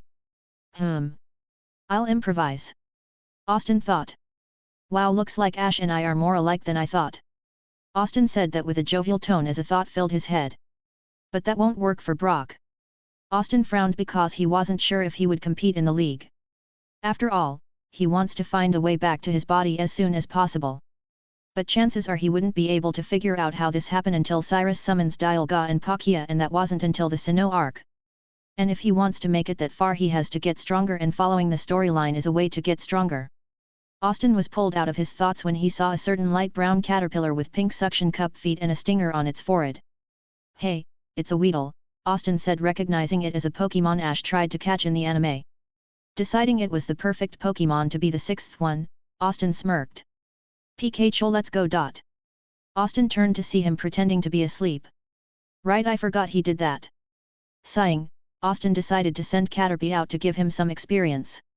As Caterpie came out, the Weedle looked over before its eyes widened a bit before Austin called out an attack. String shot and then tackle, Austin ordered as Caterpie obeyed, knocking Weedle down as he grinned. The Weedle was struggling in the string shot as Austin took out a Pokeball. Greetings, am I addressing the Pokémon trainer who comes from Palette? A voice from behind asked. Hold that thought, Austin said, not giving him an answer yet as he tossed the Pokeball at the Weedle and it was sucked in. The Pokeball shook a bit before it stopped as the capture was successful. Alright, Austin said as Caterpie squirmed towards him happily. He had a full team. Walking forward as he grabbed the Pokeball, Austin turned towards the person behind him to see it was the samurai bug catcher from the anime. Sorry about that, Austin said as he was wondering why he didn't get a sword pulled on him while trying to catch Weedle. Yes, I'm from Palette. I have found you at last. Samurai pulled the sword out and swung it towards Austin, who backed up before he remembered how the sword was fake. I challenge you to a Pokémon battle. Austin smirked. Alright, I accept. He said, wanting to see how the two Pokémon he planned on using would do. Mind if I give a word of advice though? Samurai raised a brow at him questioningly. You should probably be careful about how you challenge people, Austin said, gesturing to the sword. It might send the wrong message. Samurai blinked before having the decency to look sheepish as he pulled out a Pokeball. Pinsir goes, Samurai said as a huge brown stag beetle-like Pokémon came out with its grey pincers on the top of its head clashing menacingly. Austin took a moment to shiver at seeing Pinsir in real life.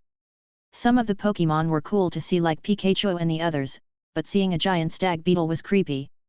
Spearow takes the field, Austin said, trying something different in calling a Pokémon out. Spear.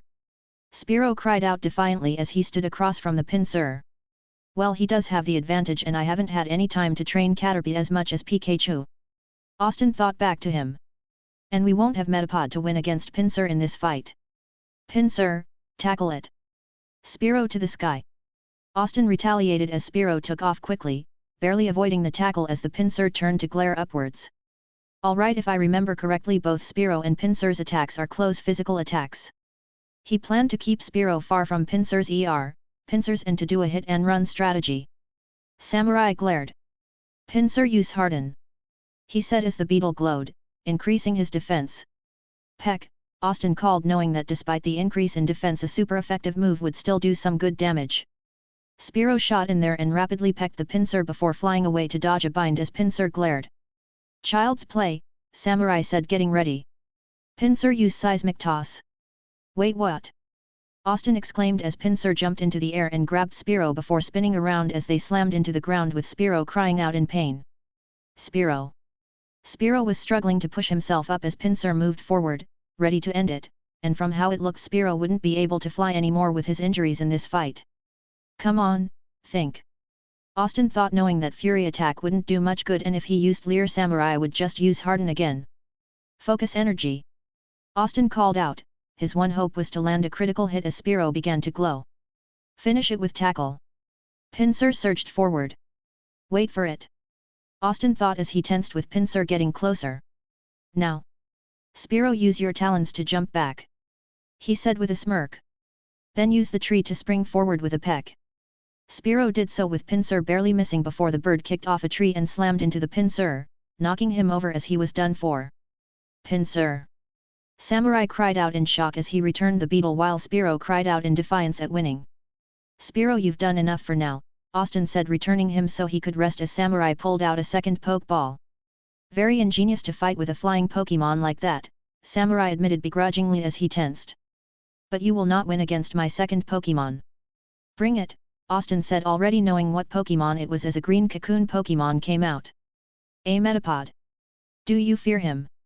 Samurai asked with a laugh. Austin just shook his head and sent Rattata out, who turned to give Austin a look that said really. Quick attack, Austin said before Samurai could give an order. Rattata slammed into the Metapod, causing him to cry out as his second Pokémon was beaten pretty easily. Rattata looked bored from the quick fight as Samurai returned the Metapod.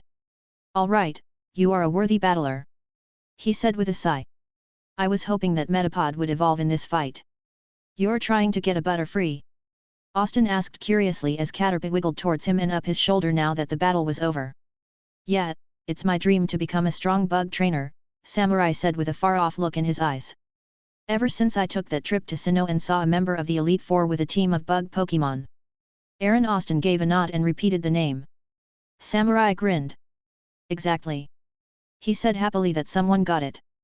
Although all I have are Pinsir and Metapod.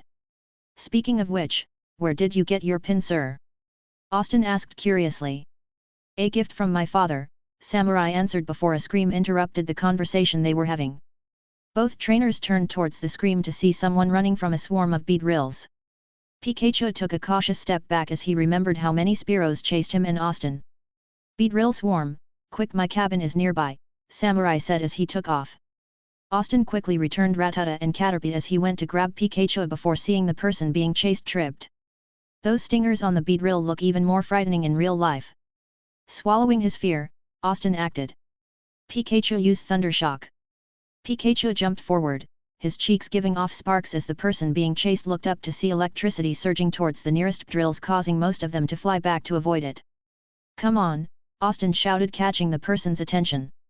Not hesitating, the person ran towards him as they both ran from the recovering Beedrill, with Austin carrying Pikachu before they made it to a wooden cabin where Samurai was about to close the door. Hurry! Samurai called as the two of them ran in before he slammed the door shut and backed up as the sounds of drills hitting the door sounded through the cabin. While they were tense, waiting to see if they would break down the door, Austin took the time to look at the new person to see that it was a young blonde-haired girl with green eyes, wearing a black shirt and a sleeveless yellow dress over it and blue pants. She looked familiar, though Austin briefly wondered where he saw her from, as the sound of metal caused him to look at the samurai, who took the upper part of his armor off to show he had a white shirt off. They should be gone in an hour or two, Samurai informed them before looking at the girl. Care to explain why they were chasing you? The girl looked embarrassed as she turned away, poking her fingers a bit. I was trying to catch a Pokémon, she said softly. But it didn't work out. I think we all can see that. Austin deadpanned before looking at Pikachu. Nice job, buddy. Chew, Pikachu said, liking the praise. Something's not right. Who is she? Austin thought, as he never saw her before in the anime before he noticed that the girl lacked any Pokeballs. You don't have any Pokémon? Austin asked in shock as the girl looked embarrassed again. Yet. She admitted. Such a novice move, Samurai said, shaking his head. You should always have a Pokémon when you're not in a city or town. I came out here so I could catch one. The girl protested. Bah, not even the other trainers from Palette came here without a Pokémon. Samurai began before Austin intervened.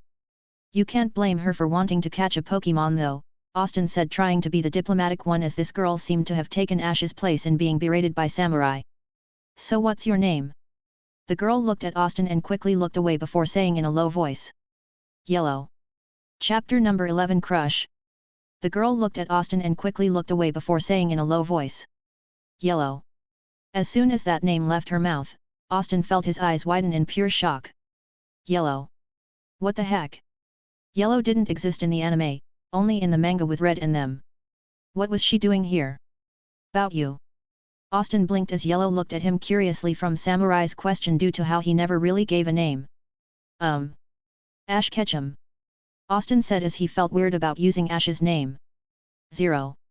Austin had to stay there for the night as the Beedrills wouldn't leave after an hour. Yellow, however, was worried because it turns out she was staying at her uncle's place in Pewter City and meant to go back before nightfall.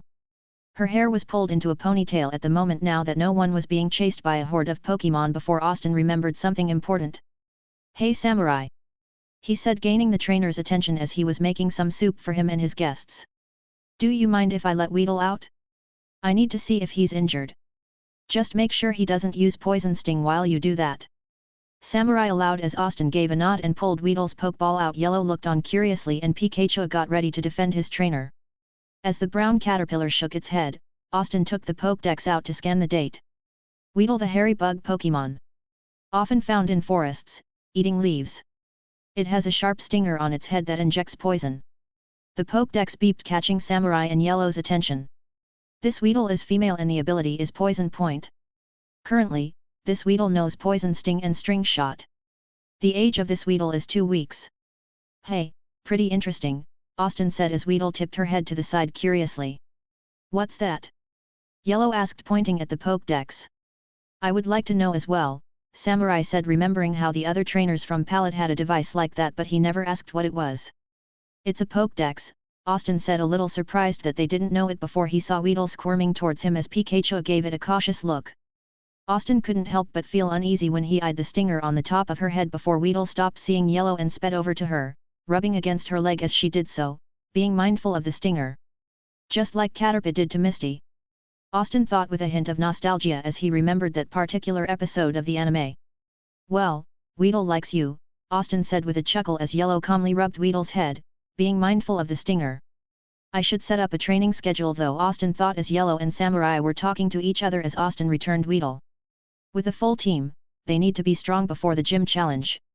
Plus Caterpie is behind due to how he was a Metapod for you at this point. Austin silently told himself. I'll fix that in Pewter City. Yet, but the fact that Yellow showed up is throwing a wrench in knowing what will happen. Austin thought as he shook his head. I swear if the Elite Four are eco-terrorists I will be pissed. 0. The next morning, all of them were walking through the forest, Samurai showing the way out since Yellow got lost running from the Beedrill. So, how mad will your uncle be? Austin asked as Yellow groaned. Very mad, Yellow muttered looking down. It wouldn't be so bad if I managed to succeed in catching a Pokémon. Austin frowned in thought before he remembered how Weedle reacted to Yellow instead of him and he took out her Pokeball in thought. Pie? Pikachu asked as he stopped behind Austin, seeing him in thought. That caused Samurai and Yellow to stop as they were wondering what Austin was doing. The exit is nearby if you're tired, Samurai said, although he had a feeling that wasn't it. Yellow, what do you think of having Weedle as your Pokémon?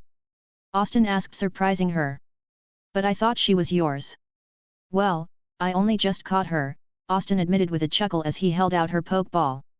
Plus, Weedle seems to have taken a liking to you yesterday. Yellow looked a bit hesitant before she accepted the Pokeball. Thank you, Yellow said, unable to believe it. Samurai looked at Austin. You sure about that? I am, Austin said as Pikachu was giving a nod, agreeing with Austin's choice. On remembering something, Austin winced. I'll have to call Professor Oak so he could help with changing ownership. He said out loud. That way if I catch another Pokémon it won't be transported to his lab. Yellow gave a nod as they continued on their way before Samurai came to a stop as the line of trees came to an end and they were shown a path. All right, this trail will lead you to Pewter City. He said, gesturing to it. I'll be heading back to my cabin. Thank you for showing us the way out, Austin said with a smile. Samurai may have only shown up once in the Pokémon anime, but he was cooler than he was portrayed. It was no trouble, Samurai said as he grinned. Next time, however, I will emerge victorious from our battle. I'm looking forward to it, Austin said, holding his hand out as Samurai shook it. As the Samurai left, Austin had a troubled look as he knew Ash never did meet back up with Samurai. Come to think of it, what happened to him? As Austin waved goodbye to Samurai, he saw how Yellow had Weedle out as she was holding him with a smile. So how long until Pewter from here? He asked curiously. At least a good 20 minutes, Yellow said to him before looking away as her face was a little red. So how long are you going to be in Pewter City? Austin looked a little uncomfortable. He may be 10 again, but he wasn't as dense as Ash was. He could see that Yellow had a crush on him, or rather Ash. It was like when Red saved her in the manga and caught her the first Pokémon. Probably a week or two, Austin said, not wanting to let on that he could see the beginnings of a crush. Besides, chances are that this crush may disappear in the week. He's had that effect on people. Meanwhile, the days after battling Austin didn't go any better for the Rocket Trio as they were now running through the forest yet again with Meowth wrapped up like a mummy. After spending a whole day lost, they ended up accidentally running into the twerp again in the forest and went to beat him down with their Pokémon as payback, but the twerp has been busy with catching 3 new Pokémon and managed to use those 5 to beat them, sending them running for the hills again. That twerp is seriously starting to tick me off, Jessie grunted with them panting now in deep Beedrill territory, so they had to be careful. I could forgive the Viridian heist as we underestimated him, but this. Jessie, maybe we should stop and focus on getting back to base. James suggested tiredly. We need to restock on supplies and I don't think we should keep the boss waiting anymore. Why, you're right, Jessie conceded, biting back the retort she had, as while she figured they could last without the supplies, not reporting back to the boss was asking for a death sentence. So what do we tell him? How about we say that there were too many tough trainers there for us to handle? Meowth suggested as both Rocket members gave a nod. It was a good one, as while they were stronger than the average grunts, the trio specialized in stealth when they were not being flamboyant. So the boss wouldn't think anything about that lie unless something else happened. Let's just focus on getting out of the forest first before we head to the safe house in Pewter City, Jessie said, taking command, something that the other two usually left for her to do. Once there we work on our story. Meowth, that's right. Austin's Pokémon team. Pikachu, ability, static. Moves, Thundershock, Growl and Tail Whip. Spearow, ability, Keen Eye. Moves, Peck, Leer, Focus Energy and Fury Attack. Rattata, ability, Guts. Moves, Tackle, Tail Whip, Quick Attack, and Focus Energy. Caterpie, ability, Shield Dust. Moves, Tackle, String Shot, and Bug Bite. Pidgeotto, ability, Tangled Feet. Moves, Tackle, Sand Attack, Gust, Quick Attack. Pokémon used to own. Weedle, given to Yellow. Pokémon seen, 13. Pokémon owned, 6. Chapter 12, Chapter number 12, Uncle Wilton. POV change. Whoa! Austin couldn't help but look on in awe from the hilltop he was standing on as Pewter City was in view. The scenery was beautiful as it showed a combination of nature and urban development. It's a nice view, isn't it? Yellow asked, always liking how Pewter City looked from this place before pointing to a certain building. There's the gym, one of the city's main attractions along with the Pewter City Museum. So that's Brock's gym. Austin thought while seeing the gym. Pewter City is grey, the color of the stone. A new voice spoke up, causing Austin and Yellow to look over the hill. This town has always been famous for stone. Oh, it's Flint. Austin thought, remembering Brock's dad, who covered his hair with a red hat and had his face covered with a fake beard while wearing a yellow shirt and blue pants. Who are you? Yellow asked curiously, as she has seen him around Pewter City whenever her parents sent her to her uncle for visits, but she never really spoke with him. The name's Flint, and you're standing right next to some of my merchandise, young lady. Yellow blinked as she looked over to see the rocks. Okay, I know that the city is famous for stones, but isn't this pushing it? Austin shrugged, not understanding this. Unless they were hard stones which increase a rock-type move, yeah, that just sounds stupid. Cha! Pikachu sighed as he was sitting down, exhausted from walking, as Yellow's Weedle was still in her arms like a baby. Your Pokémon seem to be exhausted. I take it you just got out of Viridian Forest? Flint asked as Austin gave a nod. I'll show you to the Pokémon Center. As Flint left, Austin looked at Yellow. So he's a local? Yeah, but I never really spoke with him, Yellow answered. Dash. It was pretty hard to miss the Pokémon Center as Austin handed his team over to Nurse Joy before he was on the video phone. You gave your Weedle to someone? Professor Oak asked in surprise as Austin explained what happened. Well, Weedle liked her a lot more and she wanted a Pokémon, Austin said with a shrug. But I need help with making her the new trainer. I'll have to create a license and put her in the system. Professor Oak said with a sigh. That will take a few days. Thanks, Professor Oak, Austin said. By the way, I'm impressed by how many Pokémon you caught already. Professor Oak said as he could see the information from Austin's Pokédex on his computer. Although Gary has about 12 Pokémon already. Austin rolled his eyes, not caring about how much Pokémon Ash's rival had. Well, I'll be in Pewter City for a bit training the Pokémon I do have, Austin said as Professor Oak gave a nod, accepting that. Well, your mother has been helping out at the lab while the restaurant was closed. Professor Oak said, not seeing Austin wince at the mention of Ash's mom as he said goodbye to Professor Oak and hung up. He turned to see that Yellow was still hugging Weedle as she looked like she was talking to it, with one of her hands on its head. Oh right. Austin thought as he remembered how she had power in the manga. What were the powers? The ability to talk to and heal Pokémon by only touching them. I think she also had slight telekinesis. Austin thought. What? Wait until you meet Uncle Wilton, Kitty, Yellow said, speaking to the Weedle. Now Austin looked surprised. Kitty was the English name for her Caterpie in the manga. Oh right, she never got a Weedle, her first Pokémon was Ratty the Rattata. Dear God, how many things am I messing up? Austin just thought of how the butterfly effects of all his changes would happen. First, it was the Spearow attack happening differently, then it was Misty not joining the group, and now this? Who am I kidding? The butterfly effect began happening the moment I showed up. Austin thought sardonically before pausing as he saw a poster showing the Pokémon League Regional Championships. The Pokémon League, Austin said quietly as he frowned. Do I want to do this? As a little kid watching Pokémon, he always wanted to do something like that but thought it would be impossible. Now it was possible, but he wanted to go home. I guess until I can go home, I may as well. Austin decided with a determined look, not noticing Flint behind him. Thinking of entering the regionals? Flint asked, causing Austin to jump. Don't tell me you plan on challenging Brock. I am, Austin said, looking at him. After some training, of course. You would have better luck finding a different gym, Flint said, laughing as he left. Yellow was quiet as she saw the whole thing before a voice spoke up. Yellow to Viridian Grove. Yellow jumped as Austin turned in confusion when a man wearing an orange vest and an orange hat came stomping towards her. You Uncle Wilton? Yellow looked nervous. Hi. Hi. Wilton said in anger. No note, one of my spare Pokeballs gone and you were out all night. Do you know how worried I was? Yellow looked down. I just wanted a Pokémon. She said quietly. Oh, so it's all right to disappear for a day without telling anyone. Wilton shook his head.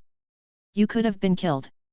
But I had help getting back, Yellow said quickly, causing Wilton to raise an eyebrow before seeing Austin, who looked a little awkward from the whole thing. And who are you? Ash Ketchum. Austin lied as he rubbed the back of his head. It took 2 days before the trio made it to Pewter City and approached the back of the museum where the guard easily let them in. But they saw a lot of activity in the base, something that confused the trio. What do you think is going on? James asked curiously with Meowth shrugging. What do I look like, a mind reader? Meowth asked sarcastically only for a grunt to approach them. Admin Jessie and James, the grunt gave a nod of respect to the trio. Executive Ariana asked to see you. The trio tensed, a bit surprised that Ariana was here of all places. Her sadism was well known in the ranks of Team Rocket. The fact that she was here didn't speak of anything good for them. Taking the time to spare a glance at each other, the trio walked towards the deeper part of the base where they saw Ariana with her arbok out, looking through some files with a frown. You're late, Ariana said a bit harshly. Sorry ma'am, we were delayed in the forest. James apologized diplomatically, choosing to be the spokesperson considering Jessie's hot-headed personality. I don't recall asking for an excuse. Ariana finally looked up to glare at James, making him gulp and take a step back. But you three have a lot of explaining to do with that mess in Viridian. There were too many trainers there for us to take head-on by ourselves. Meowth began only to duck an acid attack from Arbok. Do you three take me for an idiot? Ariana asked, her glare darkening. You think I don't watch the news where it was rumored that a single boy stopped you? The trio shifted a bit nervously, not realizing that was on the news. So not only did you fail but you tried to lie to me, your superior. Ariana closed her folders with a smirk that was slowly turning sadistic. I don't like that. Enough Ariana, another voice spoke up as a young man with light green hair entered the room with a frown. Just get to their assignment. Ariana gave a small pout. Must you always ruin my fun, Proton? She asked, noting how the trio looked relieved that he entered. Proton was always the most level-headed of the executives behind Archer. Your fun, as you call it, results in us having fewer grunts in the field, Proton said, not hesitating to call her out on how she overdoes it. I'd rather you not do that to our admins when we'll need them for a mission. So you want to ignore their failure and attempt at lying? Ariana asked with Proton sighing. I'll deal with them myself, go get ready for the mission before the boss calls. Ariana shrugged and left, her Arbok following her while the trio nearly collapsed from relief. Thank you, Proton sir. Don't thank me yet, you still have a lot to answer for with that failure in Viridian. Proton snapped, but he softened up a bit. Truthfully, he liked the admins, as despite their eccentricity they do get the job done, so for them to fail this last one had him a bit concerned. So what happened? I want the truth. Proton crossed his arms while the trio stood at attention. We failed because we underestimated a kid who had a Pikachu and a Spearow, James said, a hint of fear in his tone, as this would make them the laughingstock of Team Rocket if it got out. We didn't think he would be able to beat us, so we toyed with him instead of completing the mission. Proton frowned, not pleased with that, but it was to be expected as the admins do have a history of toying with the trainers they battle. Describe him. He looked to be 10, with black hair and a blue vest with a hat on. Meowth cupped his chin in thought. I'll have to let the boss know about this, Proton said, making them deflate. If someone opposes Team Rocket they must be dealt with. Anything else? James and Jessie looked at each other before they decided to get this out of the way. We attempted to ambush him in the forest to get revenge and take his Pokémon, but he managed to obtain 3 more Pokémon, and while we defeated 2 of them, one being the Pikachu, he managed to beat us with the other 3. Jessie took it from there, with Proton narrowing his eyes. What were these other Pokémon? He questioned, wanting to know every little detail about this trainer. A Rattata, a Pidgeotto, and a Caterpie. Meowth listed them, hesitating on the Caterpie. A Caterpie? It must be a Metapod by now. Proton gave a slight curse under his breath. Is that all? At their nods, he spoke again. We'll have to postpone your punishment until after this mission, perhaps if you do well you'll be rewarded instead, Proton said, making their eyes shine. In a week or 2 we'll be heading into MT Moon to search for the mythical Moonstone to use its power for our cause. Ariana will be there to oversee the operation, but you 3 will be in charge. The trio could scarcely believe it. A mission of this caliber and they were in charge of it. They can't afford to screw this up. Take the time to train your team to prevent anything like that from happening, and make sure to find the Moonstone, Proton ordered, checking his poke gear when it went off to see that it was more orders from the boss for him to speak with him about a matter he's been looking into. That will be all. Sir. The trio saluted Proton as he left. After a few seconds, they collapsed in relief. Oh man, I thought we were done for when Ariana called us out, Meowth said, lying on the floor, his heart pounding. It was lucky that Proton was here, otherwise we wouldn't be here. James mused before looking at Coughing's Pokeball. Jessie gave a nod, pulling out Akan's Pokeball as well. He's right though, we need to train our 2 Pokemon up if we want to avoid what happened with that twerp, she told them, with the 2 giving a nod of agreement. We are sloppy if a rookie beat us. Meowth, and then we'll be top members for sure. Meowth had a wide grin just imagining that. Chapter number 13, Training. The whole story was explained as they were all eating in the Pokemon Center. So you're here for a gym battle? Wilton asked as he was a little wary of Yellow having a Weedle around her. He didn't say anything due to how happy she was. He will be having some more words about her disappearing later though. Yeah, but I'll be training my team though, Austin said as all his Pokemon were out eating nearby. Caterpie, Rattata, and Pikachu were near each other while Pidgeotto was a bit away having a glaring match with Spearow. That might be a good idea, Wilton said, seeing as how all of them would be having a hard time against Brock's rock types. And how are you planning on doing that? Well, Pikachu and Rattata learning Iron Tail and Dig, Austin said, surprising the man since rookie trainers never planned like that. Pidgeotto and Spearow learning Steel Wing. I'm going to train Caterpie up because I know he wants to become a Butterfree, and that's it for this gym. Those are good moves, but hard to teach, Wilton said with a frown. You know how to teach them. I plan to get some advice from Professor Oak, Austin, causing Pikachu to give him a curious look before Pikachu went back to curiously smelling the Ketchum bottle. Hey, can I watch the gym battle when you do go? Yellow asked hopefully. Wilton gave her a look. Don't think you're not in any trouble, young lady, he said, causing her to look down. But if you don't disappear any more the next week, I may allow it. Yellow's face brightened up as Austin didn't see anything wrong with her seeing the battle.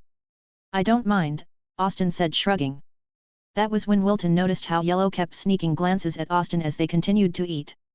Well, what do you know, her first crush? He thought, imagining how his brother-in-law would react on hearing that, causing him to snicker. Although it made sense given the story, since Austin not only caught her first Pokemon, he saved her from a horde of Beedrill, so it's not hard to see why she had a crush on him. 0. The next day, Austin had his whole team out as he was in a clearing near the Pokemon Center that was provided for trainers to train their Pokemon. Okay, we have a lot of work to do if we want to stand a chance at winning against the Kanto gyms. Austin began as he looked at the team he had. We haven't experienced a loss yet, that would make most people cocky, but we have only been in 3 battles. Now the regionals won't be going on for a few months, until then we have that time to train, travel, and gain 8 gym badges to participate. Unsurprisingly, his team cheered at the thought of competing in a tournament. Alright, the first gym is rock types, Austin said, not missing how Pikachu and Caterpie grimaced while both Spearow and Pidgeotto looked a little unnerved. Rattata however pawed the ground eagerly, wanting to test her skill against the rock Pokemon. Now we won't have an easy time, Austin continued. That's why all of you are going to be training hard. Austin began to read through notes that he had formed after consulting Professor Oak last night. Pikachu and Rattata, you both are going to be learning Iron Tail, Austin said to them as he looked around before seeing some rocks. He picked them up to their confusion as he reached into his backpack, pulling out some rope. Hold out your tails. Both Pikachu and Rattata did so as he tied a decent-sized rock to their tails. Both of them nearly fell over from the weight. To learn Iron Tail, your tails need to be strengthened, Austin explained. A steel attack would be a good arsenal for your move pool. Seeing as how they were good with trying to keep their tails up, Austin turned to Spearow and Pidgeotto. Now you two will be doing the same thing, only with your wings, Austin said as he cupped his chin. But you'll also be learning how to move quickly on the ground. Spearow and Pidgeotto gave him weird looks. Just in case you guys get injured and can't fly, Austin reassured as he remembered what happened with Samurai's Pinsir. Spearow looked annoyed as he guessed why they were doing that, but on seeing the eager look on Pidgeotto's face at the challenge, he steeled himself, not wanting to be outshined. Once he got the rocks on their wings, he watched as the 2 birds were trying to get used to the weight before he looked at Caterpie. You want to become a Butterfree, right? Austin asked, despite knowing fully well as the caterpillar gave a nod. Okay then, we're going to keep on working on that. Caterpie cried as he held his upper body in the air, his little legs moving excitedly. Okay, I'll need a way to get him to gain experience. Austin thought before remembering Yellow's Weedle, but he shook his head. Nah, I'm not going to ask her that.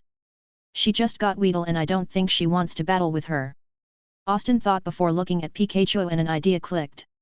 Hey Pikachu, come over here. Pikachu looked over from where he was keeping his tail up and moved over awkwardly. Pika. I know you're busy trying to learn Iron Tail, but do you think you can help Caterpie gain some experience to help him evolve? Pikachu gave a nod remembering Caterpie's dream and clenched a paw. Pie. Austin gave a smile as he took a step back to watch them train. Spearow and Pidgeotto seemed to be racing each other on their feet to try to outdo the other as both of them wasn't that fast, along with the awkward weight of the rocks. Rattata kept moving her tail up and down to make her tail stronger and sometimes ran to improve her speed considering the added weight. Pikachu was moving as Caterpie fired random bursts of string shot at him, trying to tag him, improving both Caterpie's accuracy and Pikachu's evasion. Unknown to all of them, Flint was watching from behind a tree. Chapter number 14 Flint. Flint from behind a tree watched as Austin trained Pikachu and the others. He honestly expected the kid to run straight to the gym after he said that he would have better luck elsewhere, but the fact that he was training his Pokémon to have a chance against rock types, 3 of them being naturally weak against them, showed that the kid has promise. He decided to speak with the kid that evening. 00000000000. It was getting dark by the time he stopped the team.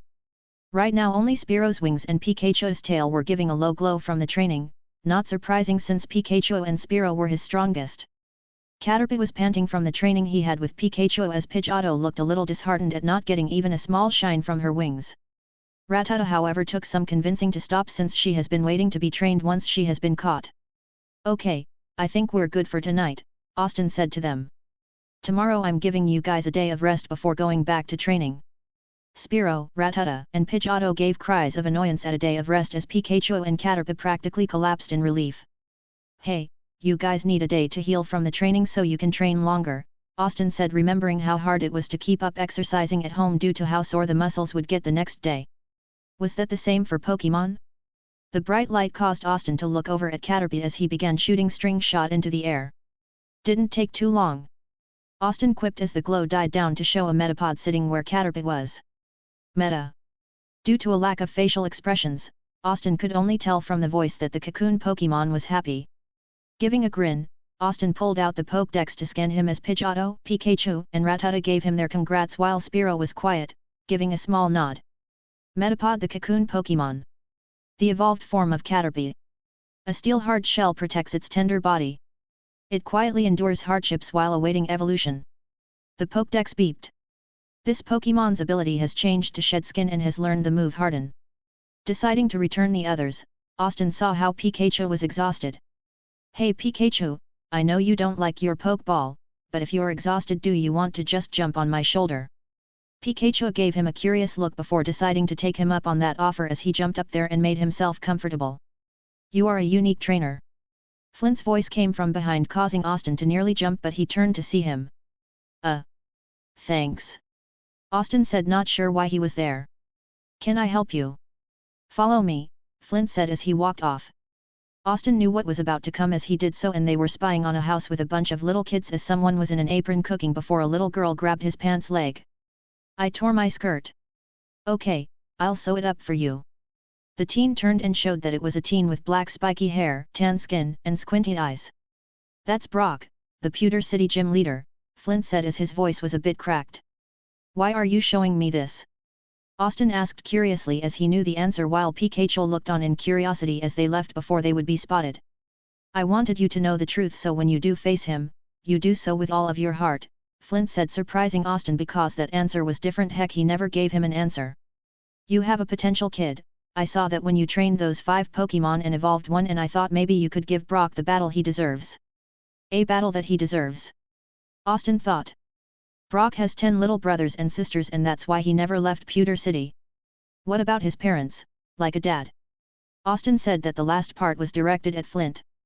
Truth be told, he didn't really like Flint due to how he abandoned his family in the anime, but hearing how his voice was while talking about Brock, just made him feel sorry for the man.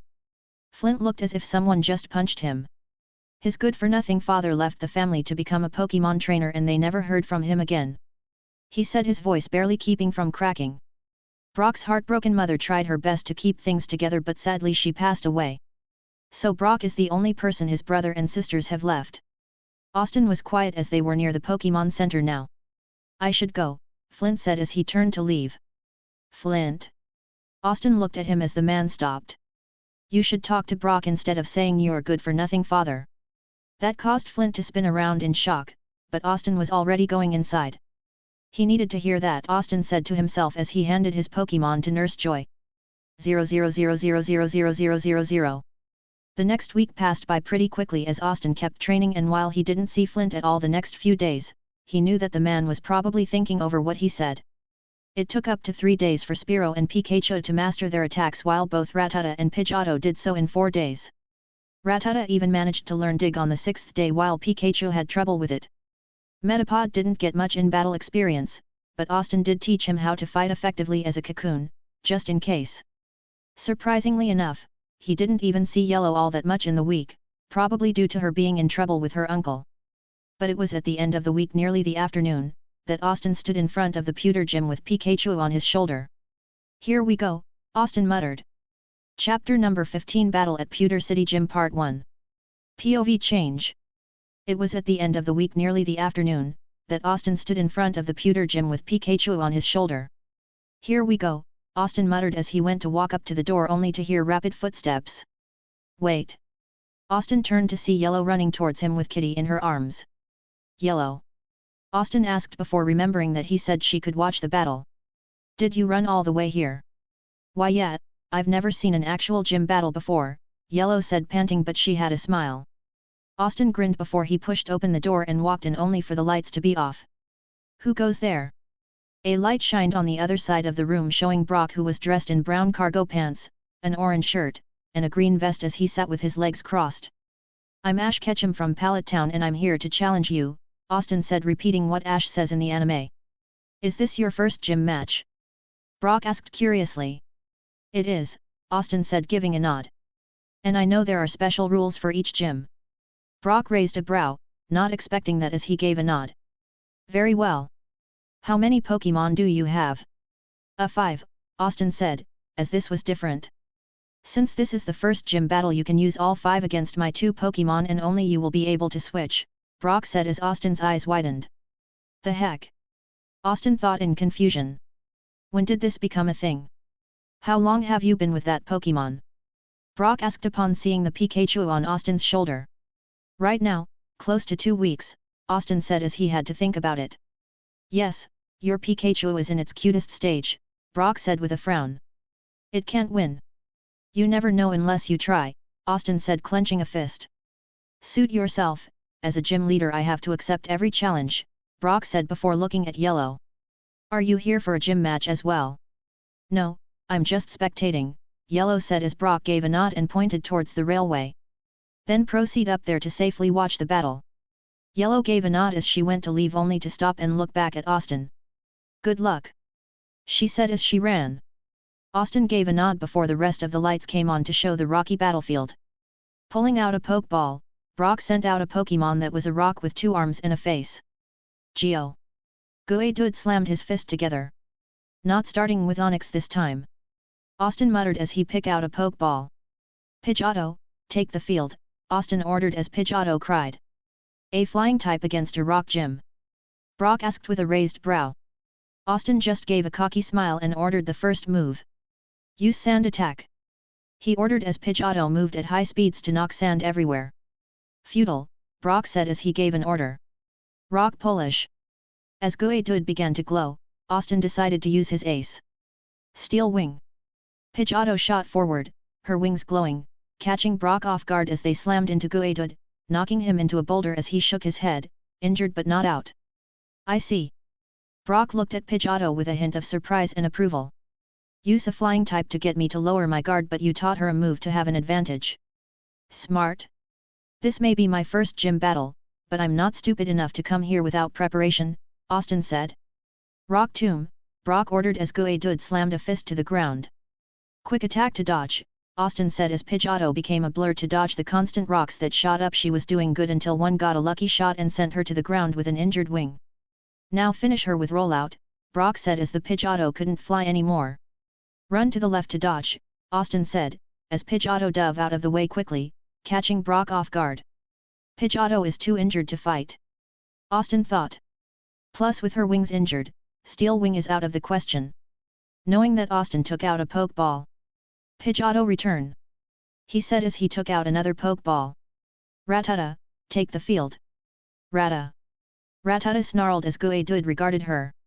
Smart choice, Brock said with an approving nod on how Austin recalled the Pidgeotto before she got injured more. I take it you taught your Rattata a move to help her. Austin's silence was all the confirmation that Brock needed. Go, Ash. Yellow cheered from the railway at seeing the match. Rock Polish, Brock ordered, increasing his Pokémon's speed again.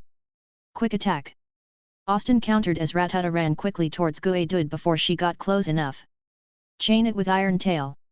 Rattata cried as her tail glowed and she slammed it on Guedud's head, causing him to grimace in pain as some cracks appeared showing how he felt it.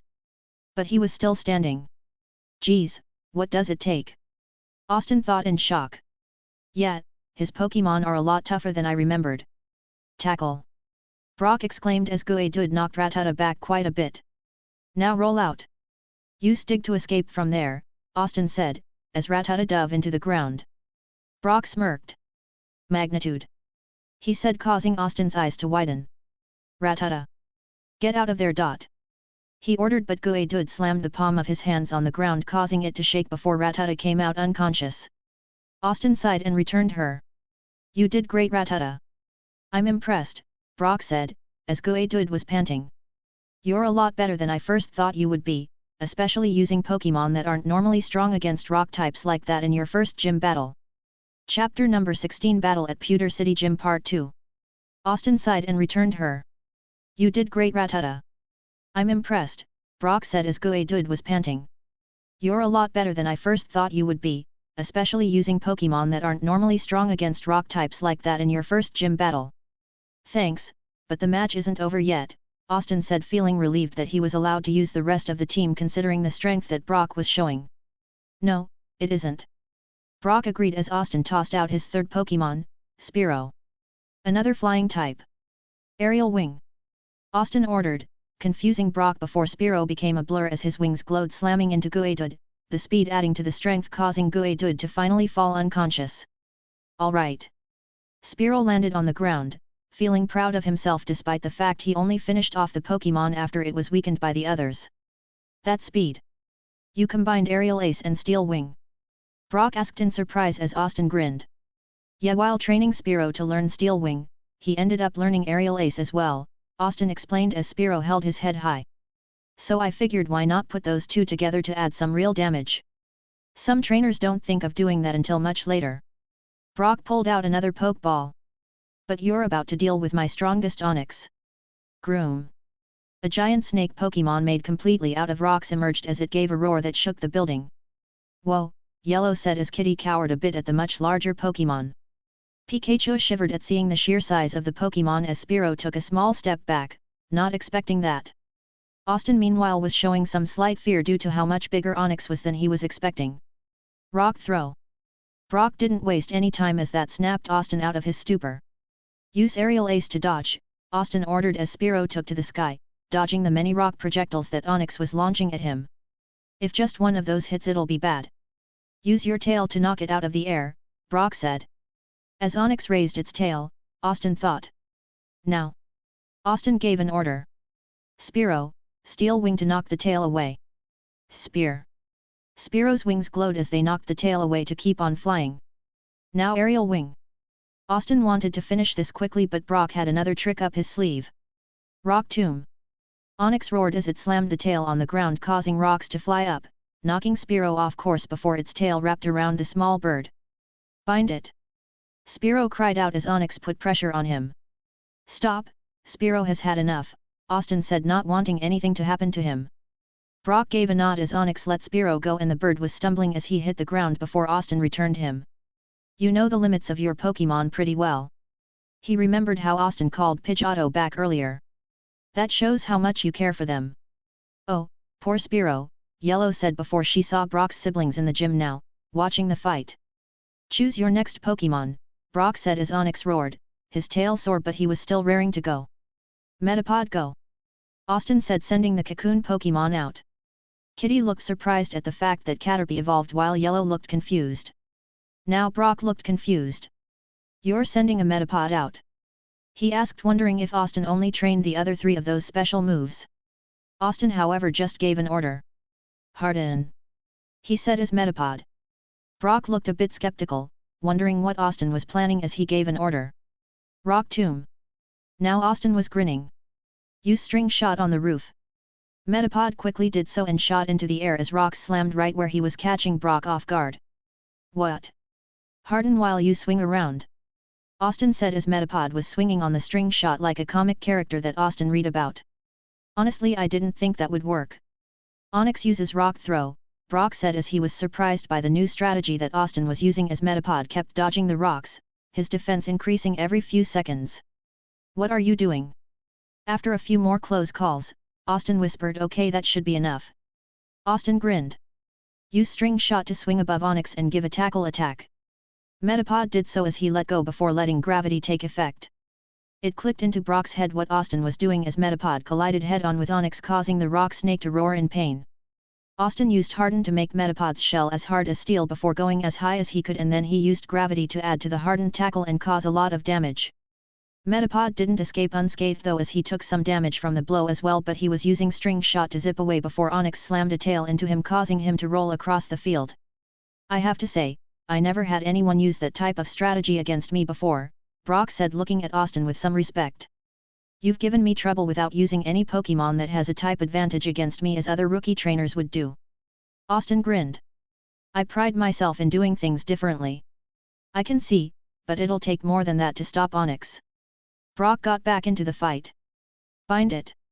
Metapod didn't have enough time to get away as Onyx began squeezing the cocoon Pokémon. Thankfully, due to Harden, he could barely feel the squeeze. String shot its face, Austin ordered as Metapod began to do so, covering Onyx's eyes as Onyx threw Metapod across the field in retaliation as he was blind. When Metapod slammed into a rock, it was enough to pierce the cocoon. Metapod! Austin shouted in horror before a bright light filled the air, coming from Metapod's cocoon. In the light, wings began to sprout out of the cocoon before the rest of the body came out. The light died down to show that the creature was now a butterfly-like creature with a purple body, light blue hands and feet along with circular red eyes. Fat! Butterfree cried out as he took to the sky in excitement. He did it! He achieved his dream! Pikachu looked amazed at how Butterfree evolved again so soon, as Austin looked relieved with Butterfree flying around him. Amazing Butterfree, Austin said as Brock smiled at the friendship that was being shown there. Yellow meanwhile was blinking in shock, wondering what just happened, while Kitty was looking at the Butterfree in amazement. Taking the Pokédex out, Austin scanned Butterfree. Butterfree, the butterfly Pokémon and the evolved form of Metapod. The wings are protected by rain-repellent dust. As a result, this Pokémon can fly about even in rain. The Pokédex beeped. This Pokémon's ability has changed to Tinted Lens and has learned the moves Confusion, Poison Powder, Sleep Powder, and Stun Spore.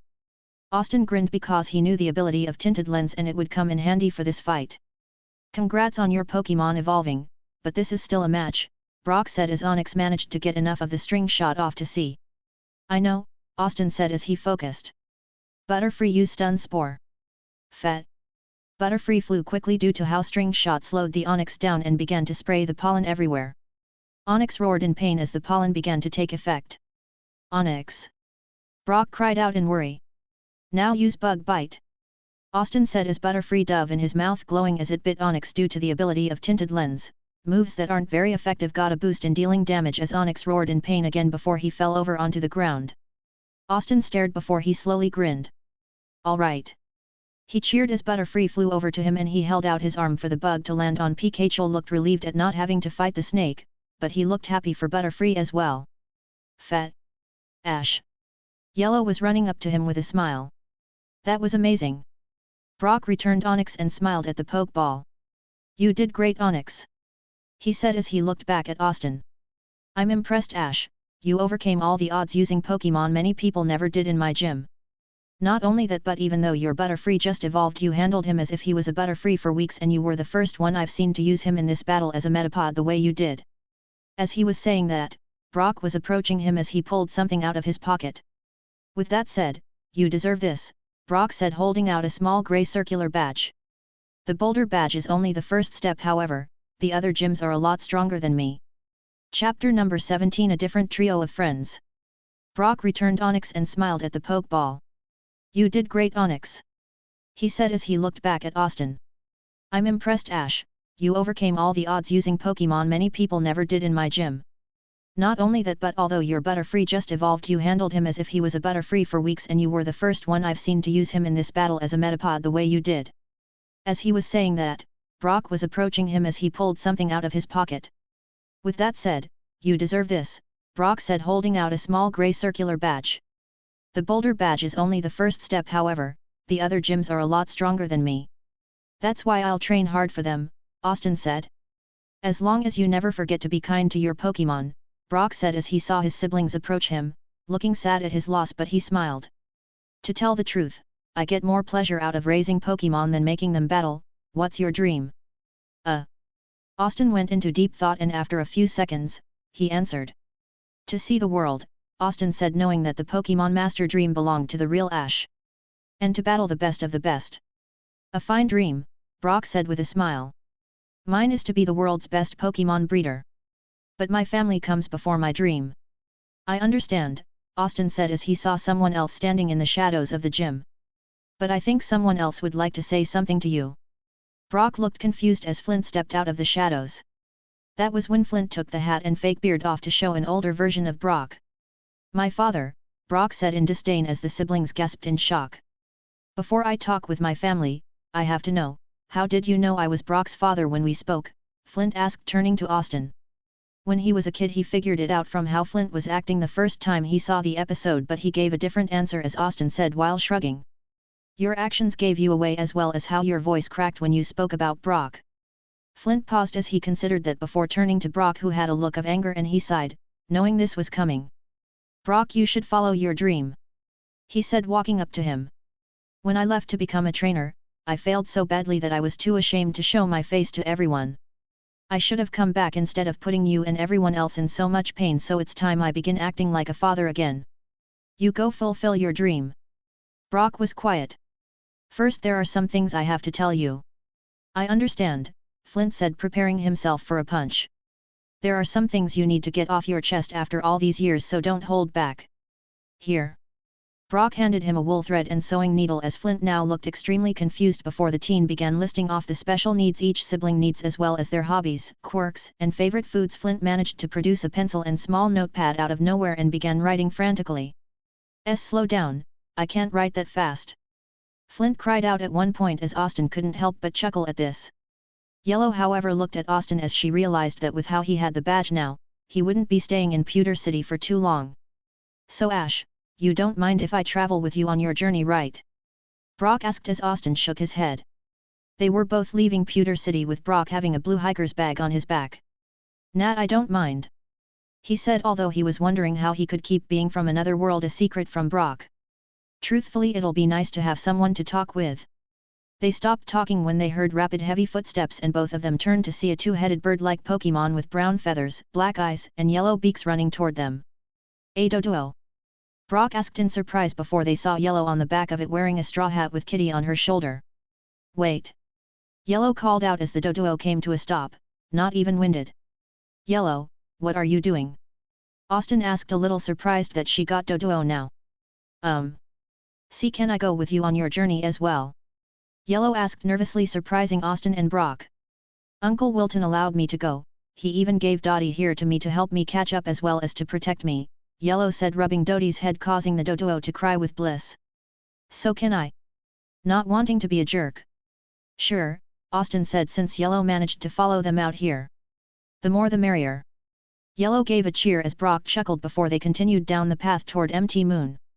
Austin's Pokémon team. Pikachu, M. Ability, Static. Moves, Thundershock, Growl, Tail Whip, Quick Attack, Iron Tail. Spearow, M. Ability, Keen Eye. Moves, Peck, Leer, Focus Energy, Fury Attack, Aerial Ace, and Steel Wing. Combo Aerial Wing, Aerial Ace and Steel Wing.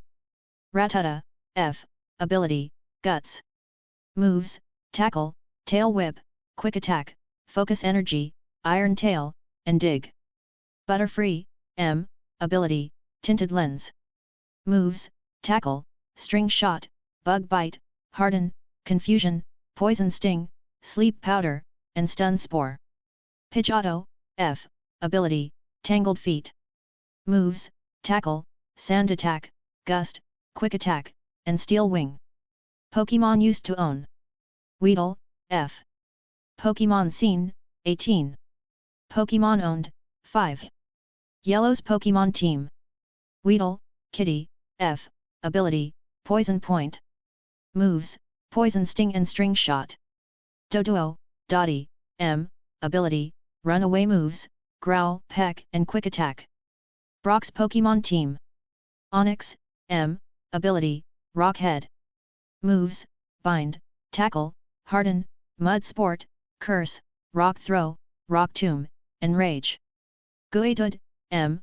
Ability, Sand Veil Moves, Defense Curl, Tackle, Mud Sport, Rock Polish, Rollout, Rock Tomb, and Magnitude. Chapter number 18 Legends of the Pokémon World. Austin couldn't help but be surprised by how much longer it took to get to Mt. Moon in comparison to getting into Viridian Forest from Viridian City. For 3 days they have been on the road and right now Pikachu was fast asleep sitting on his backpack to get comfortable.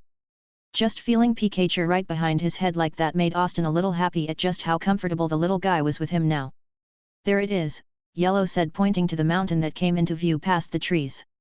Mt. Moon. I thought we would never find it, Austin said with a grin. There were quite a few trainers on the road, mostly bug catchers or people who had Pidgeys and Rattata, but they were all good experiences for his team. People say that a huge meteor crashed into the mountain back in prehistoric times, Brock said pulling Austin out of his thoughts. A meteor? Yellow asked as Austin gave a nod. Yeah, I've heard about it, it's the Moonstone right? Brock smiled. Yeah, the Moonstone is said to have the extraordinary ability to power up a Pokémon. That sounds cool, Yellow said with a smile as Austin was quiet. It was weird to have Brock and Yellow around. Don't get him wrong, they're pretty cool people to have around, but Austin just wasn't used to them yet. Yellow didn't notice all that much considering she was into seeing the sights around them, but Brock did and was cool with it, leaving Austin to be careful in how he acted due to how observant the breeder in training seemed to be. So Ash, what's your plan for the Cerulean gym? Brock asked curiously. Well, I've heard it's a water gym, so I'm hoping to use Pikachu since he was the only one to not have a gym battle yet, Austin said as Pikachu drowsily opened his eyes with a yawn. Cha, Pikachu muttered tiredly. That sounds like a good idea, Brock said a little intrigued as he remembered how Austin beat him with type disadvantages. How will he fight with a type advantage? And Pikachu should fight since he doesn't see Misty as a friend this time, Austin thought, remembering that. It was kind of disappointing, but Pikachu did become more of a fighter after Surge's gym in canon. Any further conversation was cut off by a scream causing the trio to snap to attention and run toward it. What they saw was a man crouching under a horde of Zubats, small dark blue bats with no eyes and purple wings. Pikachu's eyes widened. Chew, Pikachu pie. He said in a panic. No Pikachu, it's not our destiny to get chased by a horde of Pokémon in each area. He said with a sigh. Chew, Pikachu said as if to say, yes it was. What do you mean? Brock asked curiously as Yellow explained about the Beedrill horde in Viridian Forest. Plus on my first day, we ended up getting chased by a Spearow flock, Austin said as he looked at Pikachu. What do you say, care to give a light show? Chew. Pikachu jumped off his back as the man looked up in time to see Pikachu unleash a thunder shock on the horde of Zubats, causing them to fly off, but not before Austin saw Brock catch one out of the corner of his eye. When all the Zubats were gone as Pikachu landed on the ground, his cheeks still sparking, they all approached the down man who wore a white lab coat. Are you okay? Austin asked before remembering the anime as he did so, dodging a surprise hug as the guy fell to the ground again. Wow, you guys are the greatest. I'm talking super fatalistic, 2 thumbs up. The man said as Yellow and Brock looked a bit dumbfounded. It was nothing, Austin said with Pikachu walking back to him. The man pushed himself up and this time he restrained himself from giving a death hug as he fixed his glasses. They say a man's best friend is his Pokémon, and with you too I believe it. Oh, that's nice. Austin took a step back as the man continued. I'm so moved, such friendship I thought I would never see. When the Zubat started attacking me, I thought I was done for, and who shall arrive but 2 heroes who thank to I'm alive. The man threw his arms out. I'm Alininov. His proclamation could be heard across the mountain as Austin looked a bit weirded out as he looked towards Brock and Yellow for help, but they looked just as dumbfounded. "Did I mention how grateful I am?" the man asked, causing Austin to back up. Yet. Why were the Zubat attacking you, mister?" Yellow asked curiously, causing the man to gasp. "Never call me mister, my name is Seymour." He introduced himself. "Seymour the scientist. Knowledge, research. I'm Seymour the scientist." All of them were quiet at that before Austin turned to Yellow and Brock and twirled a finger around his ear to say the guy was a bit nut. None of them disagreed with him, although Austin knew that the guy was just a bit eccentric. Now Seymour was taking them through the cave where lights were strung up all around them. "See, somebody lit this whole cave up inside and it's confusing the Pokémon," Seymour said as Brock immediately got it. "So that's why the Zubats attacked you in broad daylight." Brock realized as he knew they were Pokémon that liked to be kept in the dark. Seymour gave a nod as he pointed. "Look here, these paras are planting their mushrooms everywhere," he said as they saw the mushroom Pokémon doing just that before pointing to a yellow rodent-like Pokémon that was on its belly. "And the hot lights are drying up these sand shrew. Pie." Pikachu had a sad look as Yellow silently approached the sand shrew and knelt next to it, causing it to raise its head weakly. "Poor sand shrew," Yellow said, patting its head as she focused while Seymour continued regaining Brock's attention. Austin watched as the sand shrew gave a light glow before blinking as it stood up, looking much better. "Knowing about it is one thing, but seeing it is another. That's why I'm patrolling these caves," Seymour said, clenching a fist. "To catch the ones responsible for putting the Pokémon in pain." "But who would do this?" Yellow asked in worry. "Who would hurt any Pokémon like this?" "I have a pretty good idea who," Austin muttered, looking at Pikachu, who looked confused before his ears pricked as he realized who Austin was talking about. Brock however heard Austin and gave him a curious look as Seymour continued. "I think they're after the Moonstone." "Makes sense," Brock said, looking away from Austin as he frowned. "Anyone would want it for its power. You see, ever since I was a little boy I believed that Pokémon came to Earth from outer space," Seymour said, holding up a finger. Brock and Yellow looked intrigued while Austin looked skeptical. "Outer space?" Yellow asked, imagining it. "Yes, and where is this spacecraft, you may ask?" Seymour asked, not giving enough time to answer. "Why, it's none other than the Moonstone." "Well, that's an original theory," Brock said with a low chuckle. "Sorry to burst your bubble, Seymour, but I've heard Pokémon came from somewhere else," Austin said, causing the scientist to give him a curious look. "Oh? And what's your theory?" Seymour asked, causing everyone to look back at Austin. Austin sighed and sat down as if this could take a while. "First, who here has heard of Arceus?" he asked, confusing them, but Pikachu perked up in surprise. "What Pokémon is Arceus?" Brock asked curiously, as he hasn't heard many legends outside of Kanto. Austin smiled. "Arceus is a legendary Pokémon in the Sinnoh region and is said to be the god Pokémon who created 3 Pokémon, Dialga, Palkia, and Giratina," he said, pulling them in. Dialga became the master of time and Palkia is the master of space, setting the 2 foundations of the world. Giratina however was banished to a place called the Reverse World due to how violent he was. After creating those 3, he created Azelf, Uxie, and Mesprit, the lake trio of Sinnoh, who stood for willpower, knowledge, and emotions. "I've never heard of these Pokémon," Yellow said as Austin chuckled. "Well, they're only the first of many legends," Austin said as he continued. From there he created 3 more Pokémon. Groudon, Kyogre, and Rayquaza due to how the Earth at the time was in its early stages. Groudon was called the continent Pokémon while Kyogre was born in the deep ends of the sea, and Rayquaza is said to be the master of the atmosphere due to their unique nature. They were dubbed the weather trio since whenever Groudon is around, harsh sunlight fills the area and Kyogre causes endless rain on his appearance. Groudon and Kyogre became bitter rivals due to their respective natures, so Rayquaza was the one to end their fights with the help of the Regi trio. Regi trio? Brock couldn't help but ask as he was both interested in the story and surprised by how much Austin knew. Austin smiled. Regirock, Regis, and Registeel, he said, naming the 3. There's also one called Regigigas who is said to have moved all the continents to their current location. And finally, Mew has created who in turn created the Pokémon we know about today. Chapter 20, Chapter number 19. Rocket Executive, Ariana. "I've never heard such a story," Seymour said in surprise. "Where did you hear it?" Austin couldn't help but turn red from embarrassment. I liked old legends as a kid and looked them up." He lied as he reminisced about his childhood. Pokémon Red was his gateway into the Pokémon franchise as it was the first video game he played when he was 4. He truly loved playing it so much that he became obsessed with knowing every little detail about Pokémon. Remembering how his brother called him the fountain of useless knowledge when it came to Pokémon. As soon as the group entered deeper into the cave, they were met by a lot of noise. The noise sounded like a bunch of flapping wings. The group followed where the noise led them. They gasped when they saw a horde of Zubat flying around and harassing a lone Clefairy. Clefairy was a small, pink Pokémon that resembled a fairy. It had a large round body and short stubby arms and legs. It had 2 small wings sticking out of its back. Its short, pink, pointy ears were tipped with black. Zubat was a dark blue, bat-like Pokémon that had no visible eyes and a circular mouth with sharp teeth. It also had purple wings and long, almost insect-like legs. The Clefairy was currently hunched and covering its head with its eyes shut as it tried its best to shield itself from the incoming Zubat.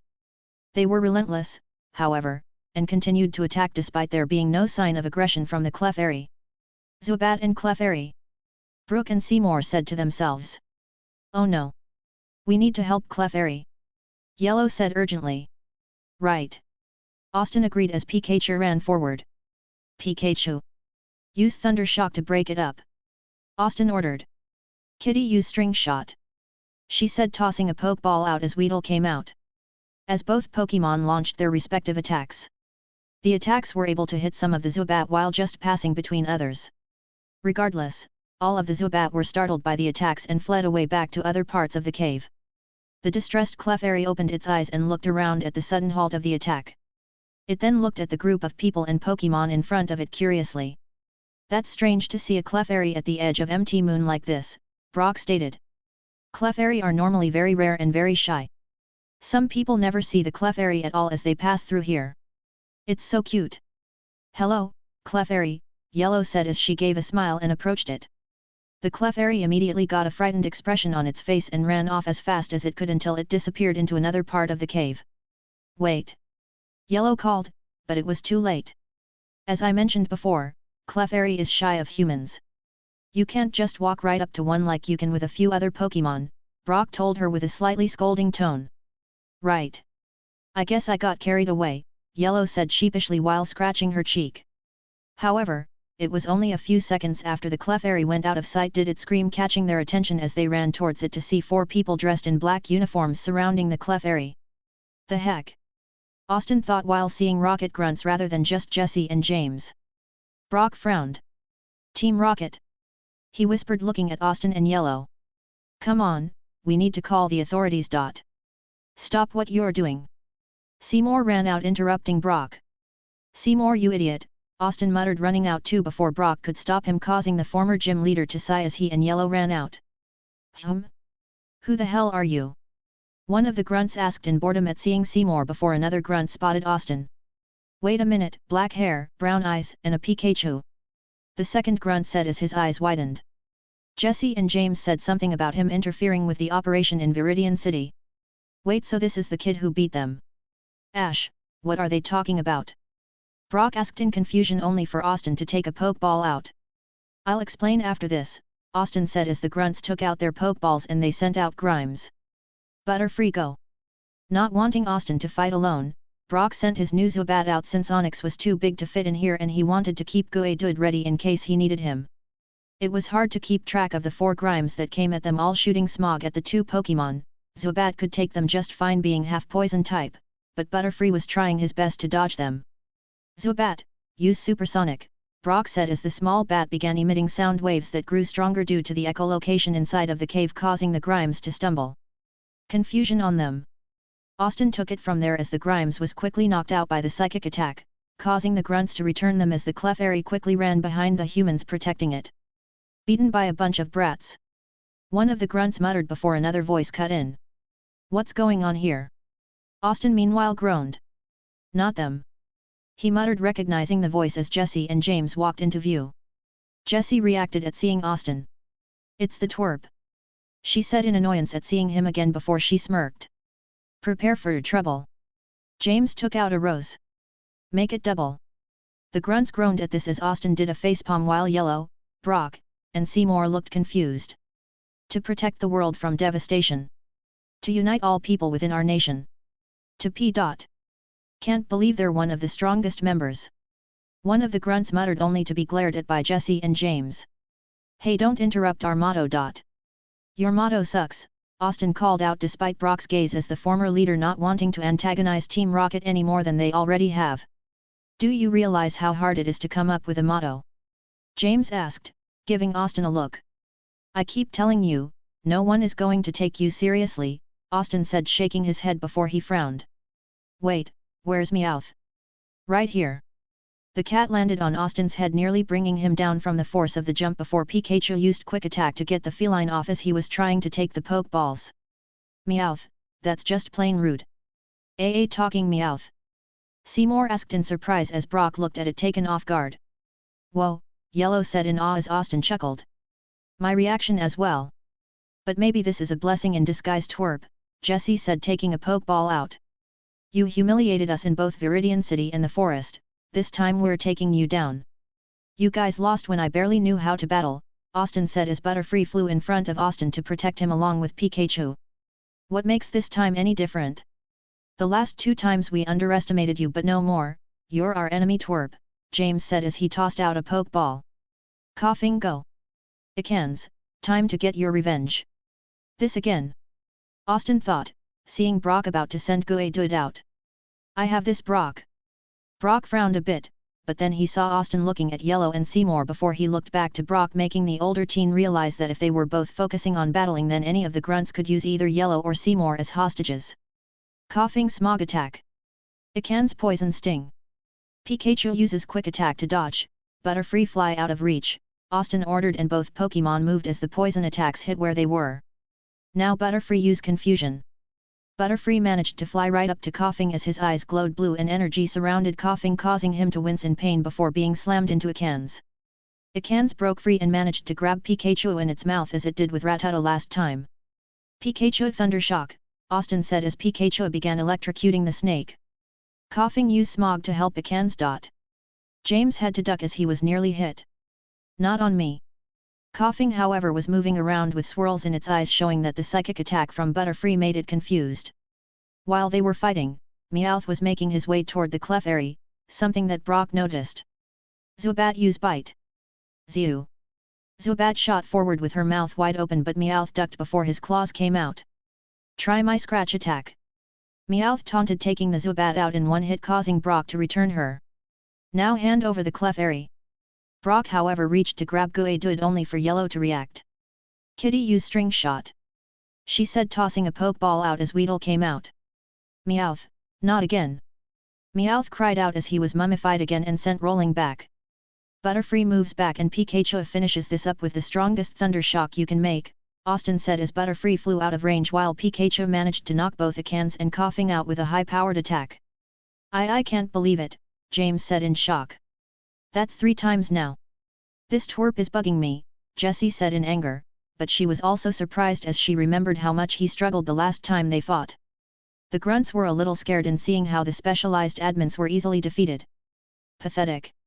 A new voice sneered, causing everyone to turn and see the new arrival, who was a red-haired woman in a white uniform. Austin's eyes widened as he recognized her as Ariana, one of the 4 rocket executives from the Johto games.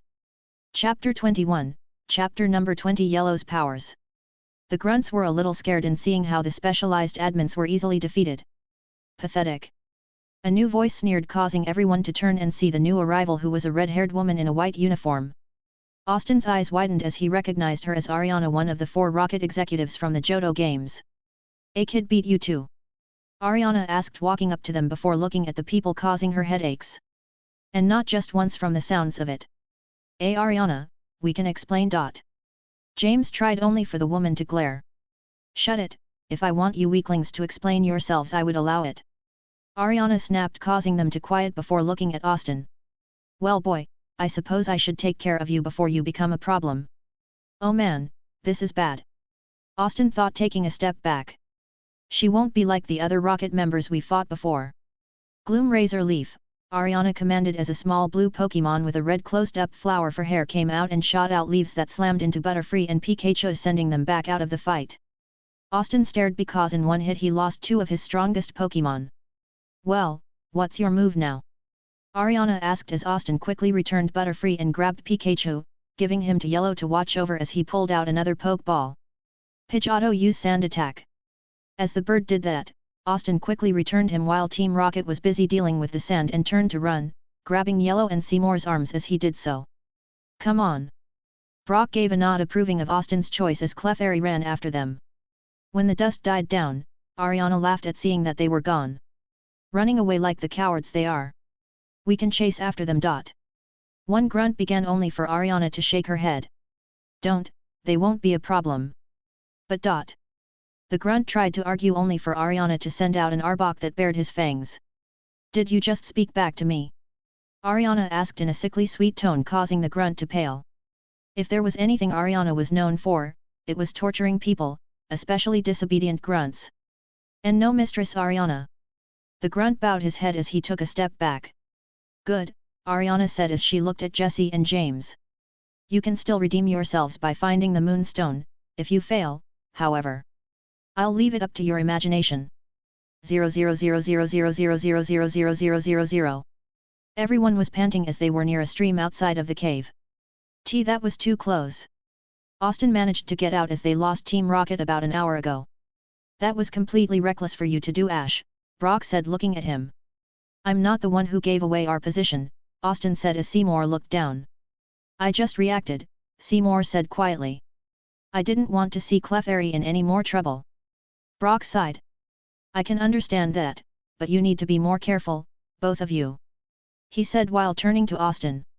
Now what were they talking about, you interfering in Viridian City? They were trying to steal the Pokémon in the Pokémon Center, including mine, Austin said looking down. Afterwards I ran into Jessie and James in Viridian Forest again and beat them, both times were in self-defense. Brock looked at Austin before giving a nod. Just as long as you weren't actively seeking them out. He said looking away. When he was a gym leader he helped the Pewter City police with various things that acquired his attention. He knew that while the Team Rocket of today couldn't be compared to the Team Rocket of old, Team Rocket was still extremely dangerous, and that was why he didn't want Austin or Yellow to be near them. We need to hurry though, Zubat, Butterfree and Pikachu are injured, Brock said before Yellow spoke up. I can take care of that, Yellow said as she was already holding Pikachu, who began to glow softly, startling Brock and Seymour. Meanwhile, Austin looked at the Clefairy, and seeing its shaky paws, he knew that the Clefairy must have been scared as hell encountering Team Rocket. Placing a hand on Clefairy's head, Austin just smiled as Clefairy looked at him in curiosity. This human was nice, and his aura, while a little weird, was warm. As the glow died down, the scratches on Pikachu were gone and his ears twitched. Shoo! Pikachu blinked in confusion. Yellow, did you just heal Pikachu by holding him? Brock asked to confirm what he just saw as the girl gave a nod. I've always been able to do that, Yellow said looking down. It's one of the reasons I can easily bond with Pokémon. I've never heard of anything like it, Seymour said in amazement before all of them realized that Austin didn't look surprised at all. Ash, did you know? Yellow asked in surprise.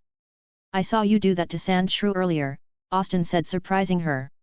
I didn't say anything because I figured you would tell us when you wanted to.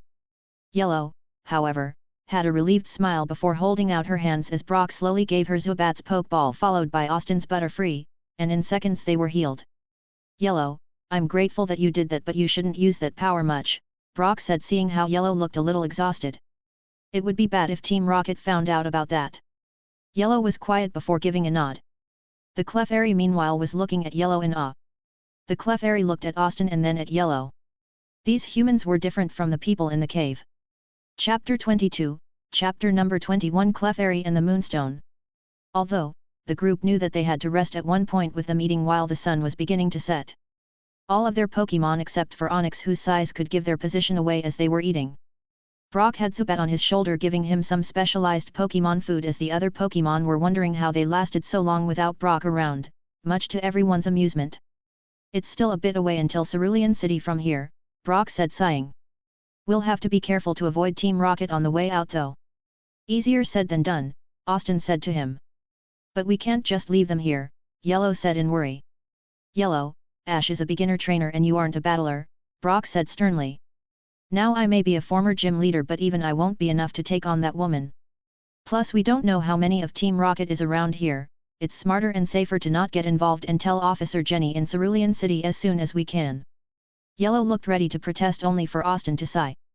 That's why we'll be leaving as soon as everyone finishes eating.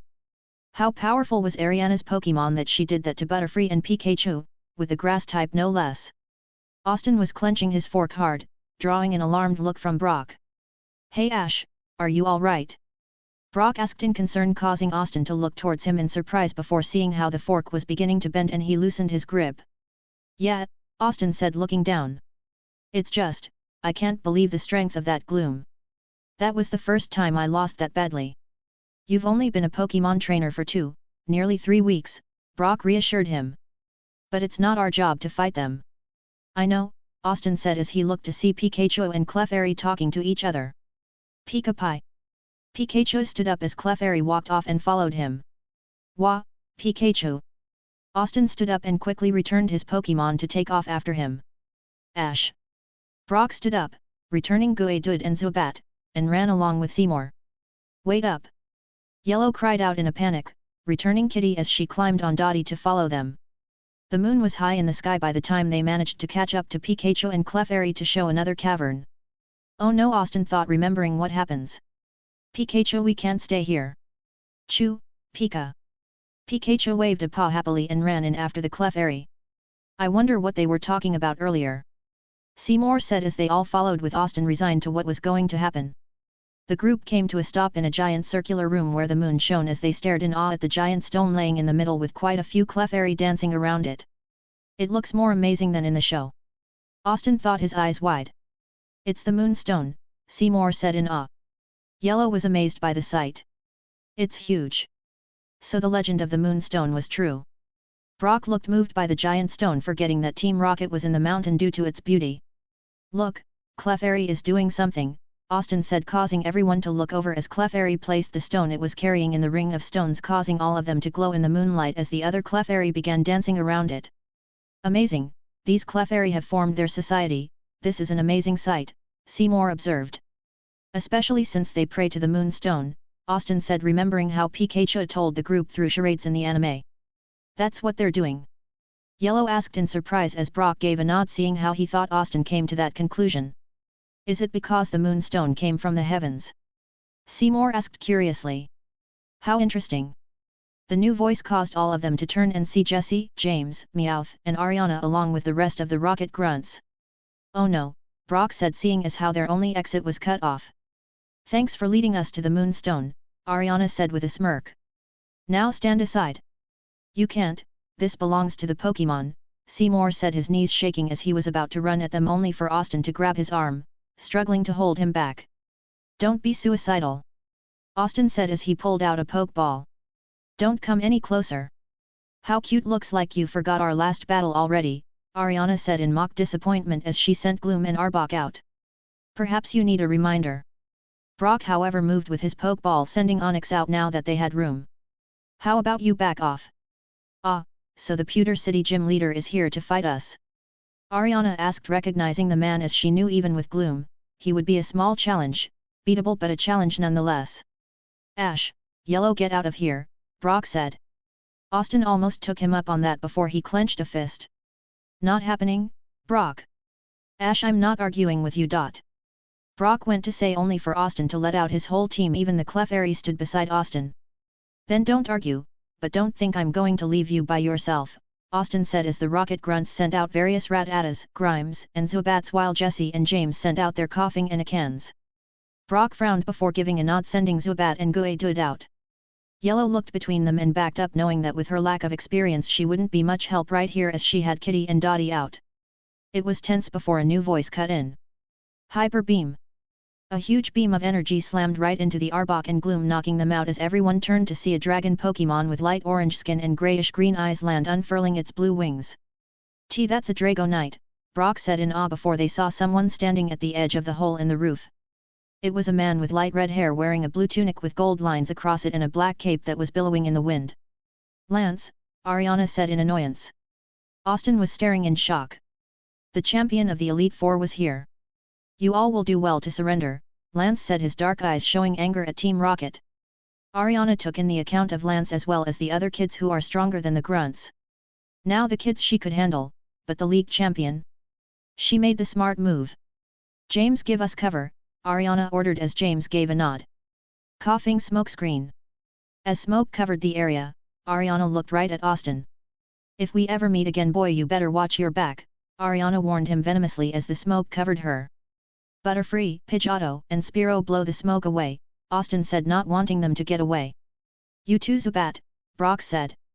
It was futile because as soon as the smoke was clear, Team Rocket was already gone. Chapter 23, Chapter number 22, Fossil Pokémon. I'm surprised to see you out here, Brock, Lance said as various Pokémon Rangers were in the mountain patrolling. Aren't you supposed to be at the gym? I guess my father hasn't sent the memo yet, Brock said to the champion who visits the gym once every year to see how the leaders were doing. He took over so I could follow my dream. I see, but it was foolish for you to go after Team Rocket, Lance said in a warning tone before Austin spoke up. It wasn't Brock's fault. Lance calmly turned to Austin. And who are you? I'm Ash from Pallet Town, Austin said, a little unnerved by how he looked at him. I'm training to compete in the regionals. Lance was quiet as he looked at Ash before turning to Seymour. The Moonstone will be guarded by the Ranger Union, they sent their best to keep it out of Team Rocket's hands. That's a relief, Seymour said with a smile. But how did you know? We had a few leads that said they were going to strike here first, Lance answered, not giving where those leads came from before a ringing that caused him to take his poke gear out. Lance here. He walked off to talk, but he looked back at the group. You're free to leave, but be careful. Got it, Brock said as the champion got back on the poke gear. Dash. I can't believe we met the champion, Yellow said as they were leaving MT Moon, which was now bustling with Pokémon Rangers. We were lucky to get out of there alive, Brock said as Austin frowned. We'll need to become stronger to avoid being helpless like that. He thought. Clefairy. The trio stopped and turned to see Clefairy running towards them. Hey, isn't that the Clefairy that led us to the Moonstone? Brock asked as Austin gave a nod, a little surprised. It ran until it got to Austin and hugged his leg with a smile. Fairy fair.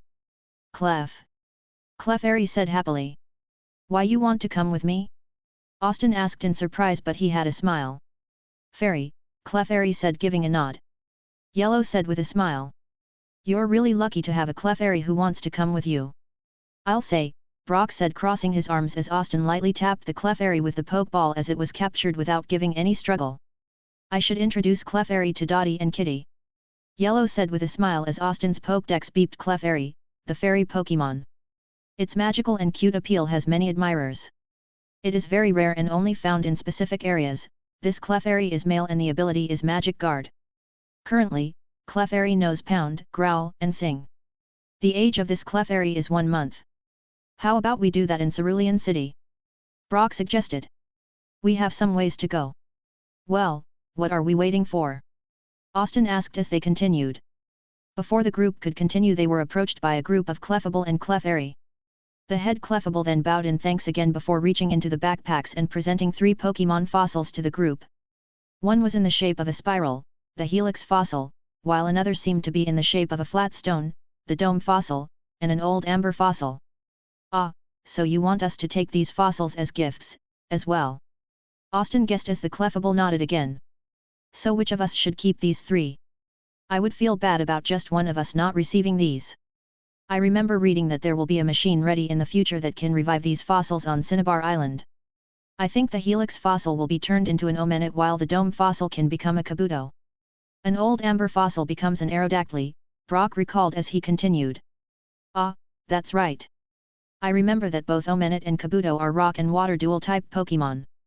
I think it would be a great experience for me as a breeder to study one of the prehistoric Pokémon if they can be revived. You guys wouldn't mind if I had one, would you? The group figured Brock's words made sense, so they allowed him to take the first pick. He chose the Dome fossil. Which one would you like? Austin asked while looking at Yellow. Yellow looked back and forth between the fossils as she thought about which one to take. She suddenly remembered the thought of how wild an Aerodactyl would be to train and figured it was best left in the hands of Ash, so she chose the Helix fossil. I guess that leaves the old amber fossil for me, Austin said quietly as he gently took the remaining fossil from the Clefable. He imagined the thought of what training an Aerodactyl would be like. He realized he would have to get a lot stronger by the time they reached Cinnabar Island if he were to be able to handle one, assuming the machine was ready by then. Then again there was also that Aerodactyl hidden within the canyon. The Clefable then gave a short bow in thanks once again. It then returned to its group where they continued the ceremony with the Moonstone by dancing as the group watched. It was now the next morning, and the group was leaving MT Moon right now and saying goodbye to the Clefairy and Clefable. The Clefairy and Clefable allowed the group to sleep in the room with the Moonstone for the night so they wouldn't have to travel through the cave again. Then they generously led them to the exit of MT Moon. So long, Clefairy and Clefable. Yellow called as the rest of the group waved.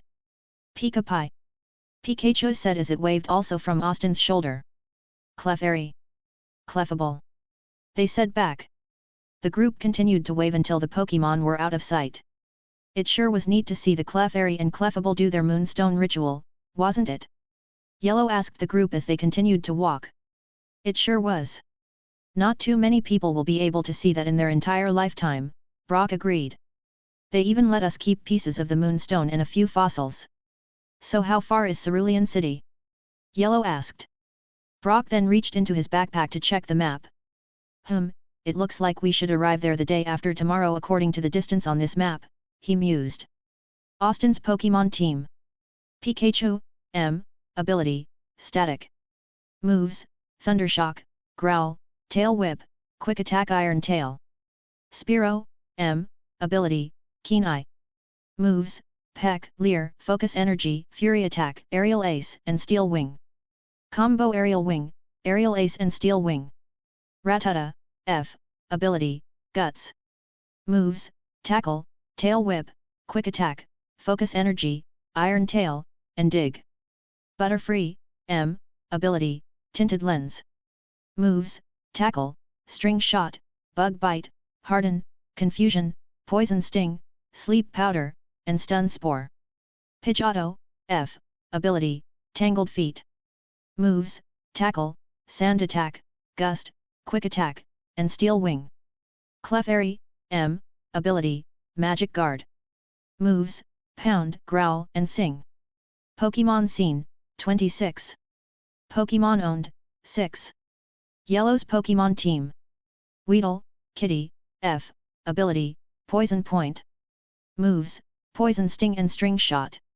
Doduo, Dottie, ability, Runaway Moves, Growl, Peck and Quick Attack. Brock's Pokémon Team.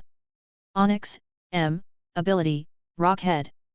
Moves, Bind, Tackle, Harden, Mud Sport, Curse, Rock Throw, Rock Tomb, and Rage.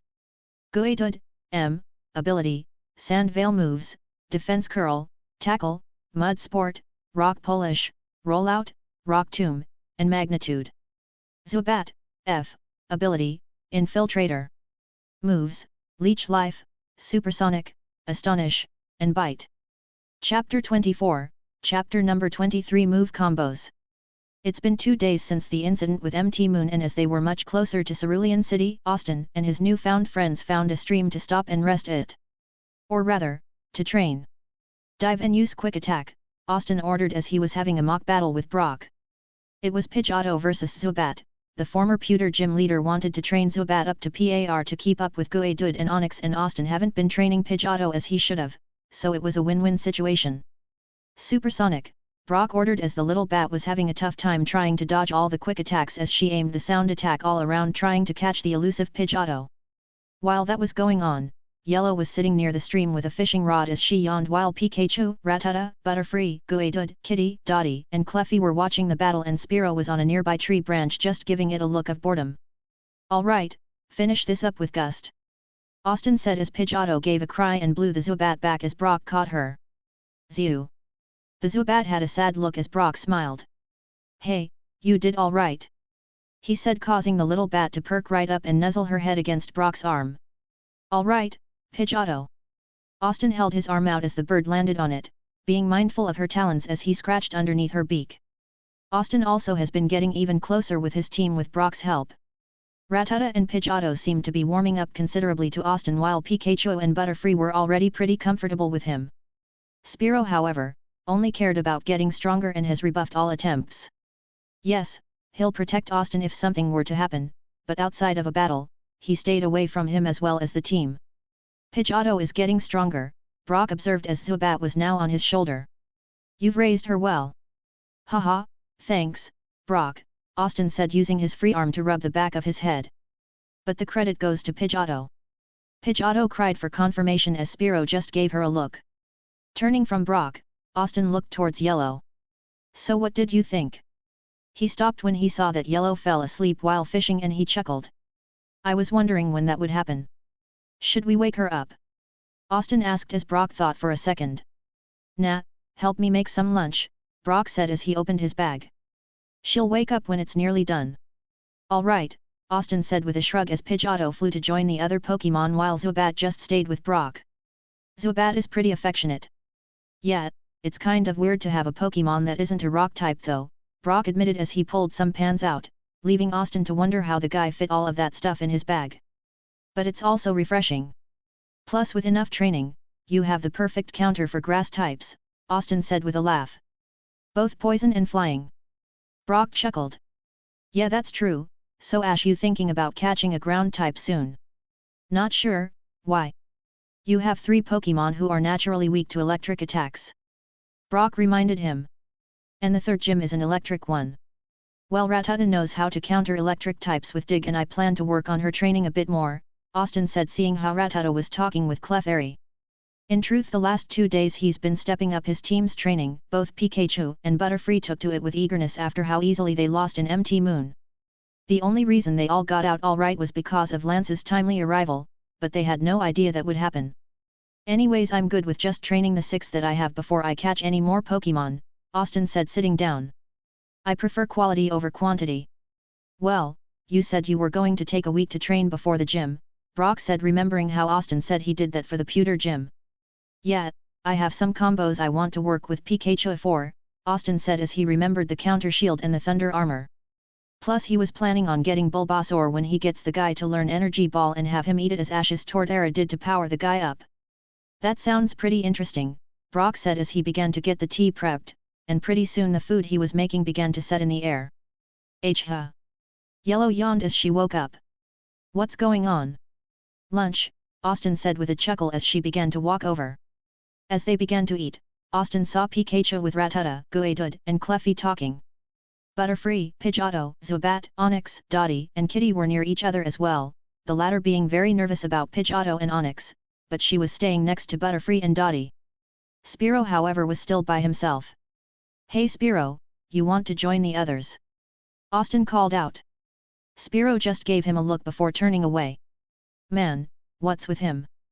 Spearows are naturally proud, a lot of trainers have a tough time raising them, Brock told him. And when they get stronger their pride can sometimes affect their behavior like that. And I made no good effort to get close to him. Austin thought as he looked at the rest of the team. I need to change that. But they were going to head straight for the city after lunch because they should be there by nightfall if they hurry. The boss looked annoyed 2 weeks later as Proton and Ariana told him what happened. So the Moonstone is unobtainable. Yes, the League are patrolling there and we lost many of our grunts due to an ambush led by Bruno himself outside of the mountain, Ariana said, annoyance in her tone. Before that, however, that same trainer from Viridian interfered as well, joined by 2 others, Proton said with the boss giving a nod. I was willing to let what happened in Viridian slide as that didn't do much to us, but this is a whole other story. Who is he, and who are his companions? The boss asked in a tone that promised pain. We managed to dig up information on him. His name is Ash Ketchum, one of the trainers from Pallet Town that started earlier this month. Proton brought a recent picture up on the screen followed by his 5 known Pokémon. The boss went silent at seeing his face, seeing someone else's face. Too much of a coincidence to not be related to Red. He thought back to an old friend of his that he hadn't seen in years. The other 2 were Brock Slate, the former gym leader of Pewter City. Proton brought his picture up along with the last companion, making the boss's eyes widen. And a young girl named Yellow Grove from Viridian. Just give me a week and I'll have the 3 of them crying out for mercy. Ariana snarled, not taking her failure well. Out of the question, Proton, tell your spy to keep track of them. The boss said, surprising the 2 executives as he wasn't sending them to get rid of this group. I want to know where they go and who they interact with. Boss, are you sure? Proton asked a bit carefully. We can take them out now before they get too far.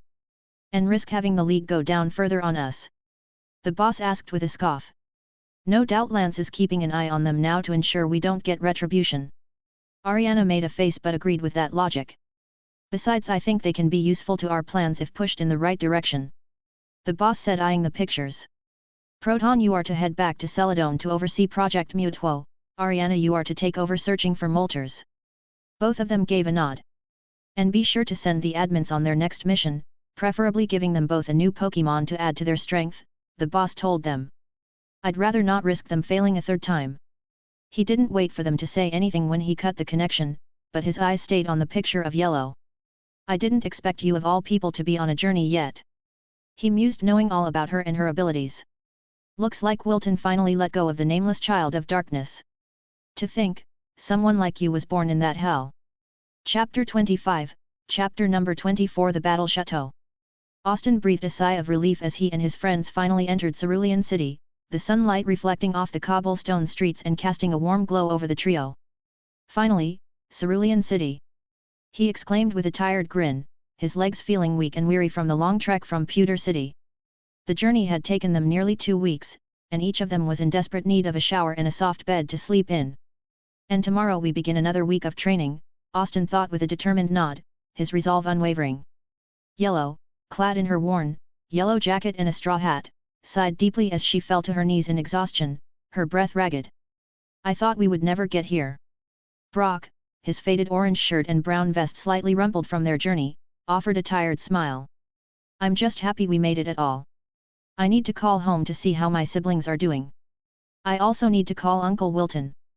That was one of the reasons he let me travel with you guys, Yellow said with a yawn, the words barely escaping her lips. Although, I think I could do that tomorrow. And I need to call Der Mom. Austin winced as Brock gave him a curious look, his eyebrows raised in question. Damn it, I need to get used to calling her that by now. Well, we better find the Pokémon Center, though, Austin said quickly, trying to change the subject. Does anyone happen to know where it is? It shouldn't be too hard to find, Brock replied, attributing Austin's strange behavior to his exhaustion. Thankfully, it wasn't. The Cerulean Pokémon Center might not have been as large as the ones in Viridian and Pewter City, but it was still recognizable, its signature red roof and bright white walls beckoning them inside. Once within, the trio found that there were plenty of rooms available, and each chose one to allow them some much-needed privacy. However, their respite was quickly interrupted by an all-too-familiar scene. Nurse Joy! Brock practically shouted as he dashed forward, his brown eyes wide with admiration. He took the Cerulean nurse's hand in his, gushing, "How lovely it is to see you again! Is it fate?" Nurse Joy, clad in her signature pink uniform, looked bewildered as Austin tried and failed to stifle his laughter. Yellow, however, appeared merely confused. Sighing, Nurse Joy replied, "Hello, Brock," recalling the warning her sister in Pewter City had given her about him. "How are you doing?" "Much better now that I'm in the presence of divine beauty," Brock began, but was abruptly interrupted when his Zubat, clearly disapproving of his behavior, used leech life to bite his neck. Brock froze, and then fell backward, his eyes rolling back into his head. Zubat landed on the counter and slowly said, "But it wasn't meant to be." Austin couldn't help but think, man, Brock just has to be cock-blocked by his Pokémon even in the real world. Deciding to break the awkward silence, Austin approached Nurse Joy, handing her their Pokeballs as Yellow attempted to wake Brock up. We'd like to heal our Pokémon and request some rooms," he said, his voice steady. "Sure thing," Nurse Joy replied, her tone professional. The trio then turned their attention to the nearby video phones. "I better call home," Brock said, suddenly fine, much to Yellow's surprise. Yeah, me too," Yellow agreed, still slightly taken aback by the earlier spectacle. As Brock and Yellow walked over to their respective video phones, Austin sighed, feeling the weight of his next task. He approached one of the video phones, fingers trembling slightly as he typed in the number. "Hello." Delia's voice came through the speaker. "Hey, Mom," Austin said, doing his best to sound like Ash. "Hi, honey." Delia's face appeared on the screen, a warm smile lighting up her features. "I haven't heard from you in 2 weeks. How are you doing?" "Fine, we're in Cerulean City now," Austin said, attempting to maintain his facade. He held up the boulder badge, its metallic surface gleaming in the soft light. "Got our first badge as well." "Honey, that's amazing," Delia said, her eyes shining with pride, causing Austin to look away for a moment. How many Pokémon do you have? 6, Austin replied. We're going to be training for the Cerulean gym this next week. I'm sure you'll do fine, Delia assured him, her smile unwavering. Oh, my little boy is growing up. Austin emerged from the bathroom, feeling refreshed and revitalized. The warm steam still clung to his skin, and the bathroom mirror was fogged over with condensation. He wore a soft, white terry cloth robe which had been generously provided by the Pokémon Center, and was rubbing a plush towel through his damp hair. Man, I forgot what it felt like to be clean, he muttered with a small grin. The soft sound of snoring caught his attention, and he glanced towards the bed. There, nestled amongst the crisp, white sheets, lay Pikachu already fast asleep. The sight of the content little Pokémon brought a chuckle to Austin's lips. As he sat down on the edge of the bed, his thoughts turned towards the upcoming gym battle. How should we train for this gym? Let's focus on just using Pikachu and Pidgeotto. Of course, that depends on if Misty is here at all. He couldn't help but recall Ash's previous gym battle. Yet, but I'm not just going to accept a badge from her sisters without battling them. The thought of simply being handed a badge no longer sat well with him, he wanted to earn them fair and square. As Austin continued pondering their training strategy, his eyes were drawn to a colorful poster on the nearby wall. The vibrant design featured a bold heading that read, Nugget Bridge Challenge, beat 5 trainers in a row and win a prize. Meanwhile, in the Pokémon Center's spacious lobby, Yellow approached Brock. The room was filled with the quiet murmur of conversation, punctuated by the occasional laughter or Pokémon cry. The sunlight streaming in through the large windows cast a warm glow over the bustling space. Ready to go to the mall? Yellow asked, her voice light and eager. Brock turned to face her, a smile playing on his lips. Of course. What do you need? Yellow hesitated for a moment before making her request. I saw this advertisement about something called the Battle Chateau. It was next to the poster for the Indigo League. I was hoping we could go there to see what it's like. Brock's eyes lit up with interest. No problem. Let me just get Ash. But before he could take a step, Yellow stopped him. Brock, let's let Ash have his rest. He and his Pokémon have been training hard. Brock nodded in agreement. All right then, let's go. Just as they were about to leave, Austin's voice called out to them. Guys, wait up. Yellow's eyes widened with concern as she spotted Austin approaching them. Oh. Ash, shouldn't you be resting? She worried that he might be overdoing it and jeopardizing his health. Austin, however, appeared to be full of energy. Yeah, I was resting, but I saw this poster and I thought of getting the directions to this place from Nurse Joy. He held up the Nugget Bridge Challenge poster for them to see. Brock and Yellow exchanged glances, and then Brock replied, we were going to the mall to get some supplies, but Yellow wanted to check out this Battle Chateau. Austin's eyebrow quirked with curiosity. Then let's go. Seeing him so lively, Yellow's concerns were temporarily assuaged. The trio waved their goodbyes to Nurse Joy, who wished them well with a warm smile. As Brock, Austin, and Yellow approached the Battle Chateau, Brock let out a triumphant exclamation. Well, here it is. The magnificent structure loomed before them, its stone walls towering high into the sky, adorned with spiral towers and intricately carved stone bricks. The building was reminiscent of a grand castle, complete with its regal appearance and air of sophistication. Yellow's mouth hung open in awe as she gazed upon the breathtaking sight, while Austin's eyes widened in wonder. Whoa! Yellow whispered in awe, her voice filled with reverence. As they entered the Battle Chateau, the interior was just as grand and impressive as the exterior. A lush red carpet covered the floors, leading the way to the various doorways along the walls. The walls themselves were adorned with elaborate vases, placed atop beautifully carved pedestals that rose high into the air. The group was greeted by a number of maids and butlers, dressed in crisp, black and white attire, who bustled about the halls with purpose. Thanks for listening.